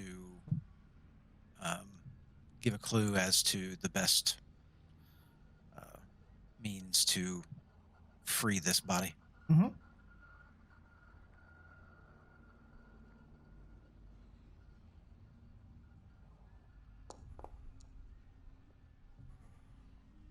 And just like that, we've got another natural 20. So that is going to be 2 more successes, which is going to mean you guys have passed through this challenge. And we'll be able to claim all 3 pieces off of this. So as Olin steps forward using his religion skill to look over this scene of this poor man who died here, you get this sense of disgust and sorrow that begins to spread out through your limbs from your heart. And you recognize this as Moradin's touch. He is looking upon the death of this Hell Rider, this valiant warrior who stood to defend his city and has been left here desecrated by some fiend who pierced him through, leaving him literally stuck to the road beneath him. These fires consistently just erupting out of his body, burning and blackening his corpse, further befouling what had once been one of the defenders of Elturel, the City of Light. And you feel that the only way to give this former warrior peace is to remove that sword. And so even though this hellfire continues to shoot out, you feel this sense of peace that settles into you from your god. And you see Olin, the rest of you see Olin step forward calmly, as if there's no worry in the world, placing both of his armored gauntlets around that hellfire longsword, pulling it up and out quickly, allowing the Hell Rider's corpse to finally collapse to the street below, and the spouts of hellfire immediately stop.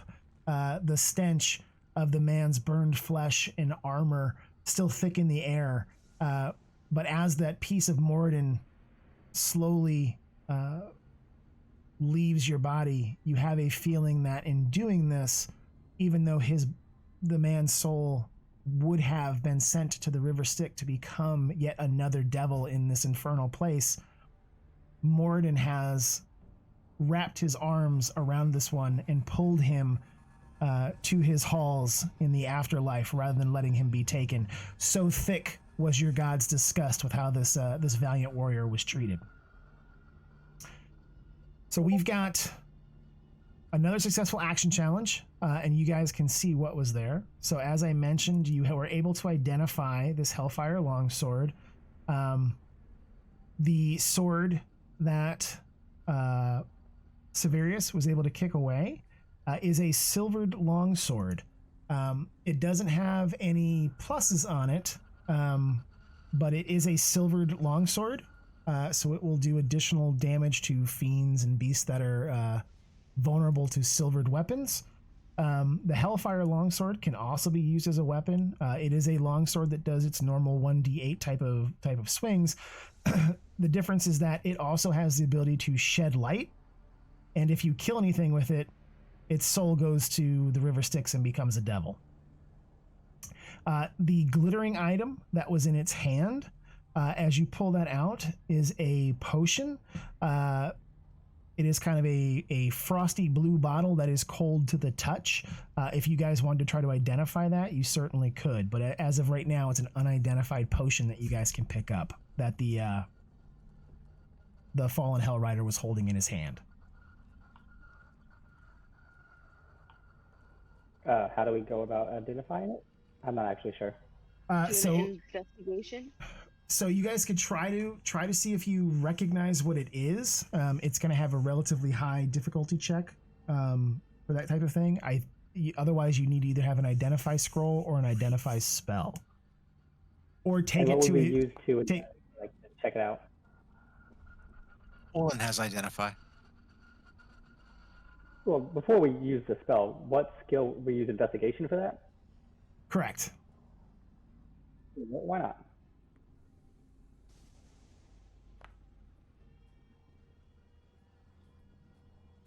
Yeah, so Moon is going to recognize this on his first roll. You will have recognized this from some of your travels. This is a potion of giant strength. And the reason it is kind of a blue icy color is because it is a potion of giant strength of frost giants. I don't know if that means, but awesome. Yep. So what you recognize is if you drink that, the strength changes. No matter what your current strength score is, if you drink this, your strength immediately becomes a 23 for 1 hour. If your strength is already equal to or greater than 23, it wouldn't change. But your strength would become 23 for 1 hour.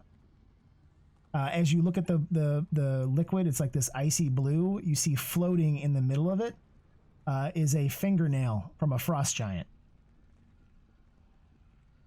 Need to move that boulder blocking the path. Okay. So at this point... your giant finger. So at this point, you guys have completed another action challenge. I will apply some experience points for doing so. So I know you guys said that you were going to try to find some place to take a rest. I think this is actually probably a good point for us to take a break until our next session. It's a little after midnight for our East Coasters. It's about 11:15 here for me. I'm hungry and I'd like to get some food. And it's probably a good place for us to break because we're kind of in between encounters. What I will... Jamie, there's one thing I wanted to, before I forget. I noticed last time when we broke and you applied EXP, the dog got some XP as well. And I don't think that's the case, or is that supposed to happen?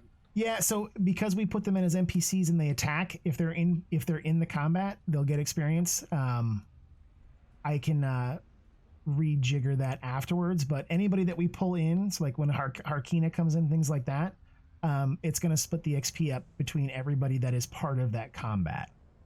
Gotcha. I figured that's what I thought. I wanted to make sure at the end of the day, I don't think they're supposed to get it. Yep. I can rejigger that afterwards. I think I boosted everybody up the last time I redid it from something up over 7,000, I think, but I forget exactly what the specific number was. Yep, but we can certainly do that. So what I would say is when we come back next time, if you guys want to talk about trying to find someplace to take a long rest, we can certainly do so. You guys are almost all the way to the High Hall.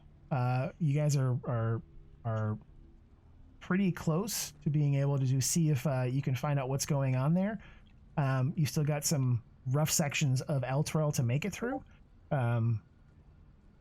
But otherwise, you guys did a good job of escaping the bridge tonight without calling the Narsagon down on yourselves. You did a good job of taking out all of the ghasts that were eating that family, and an excellent job of letting that Hell Rider's soul not be condemned to devilhood. So that's a pretty good evening, I think, for folks who are just trying to survive in hell. I will say one additional note that I will pass on, and this is really for Alatar to think about.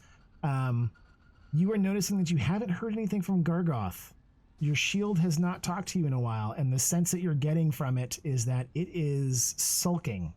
It is not happy, as if something is not working out the way that it thought it would. So we can certainly role play some of that next time. Stuck. Alrighty, but that was a fun night, guys. I appreciate it, and again, thank you for letting me take that break in the middle to give my old dog here a walk. We will be back in 2 weeks. Thank you. Have a good night, everybody. Thanks, everybody. See you next time. Ciao. Thanks, guys. Everybody have a good night, and I'll see you in 2 weeks. Good night.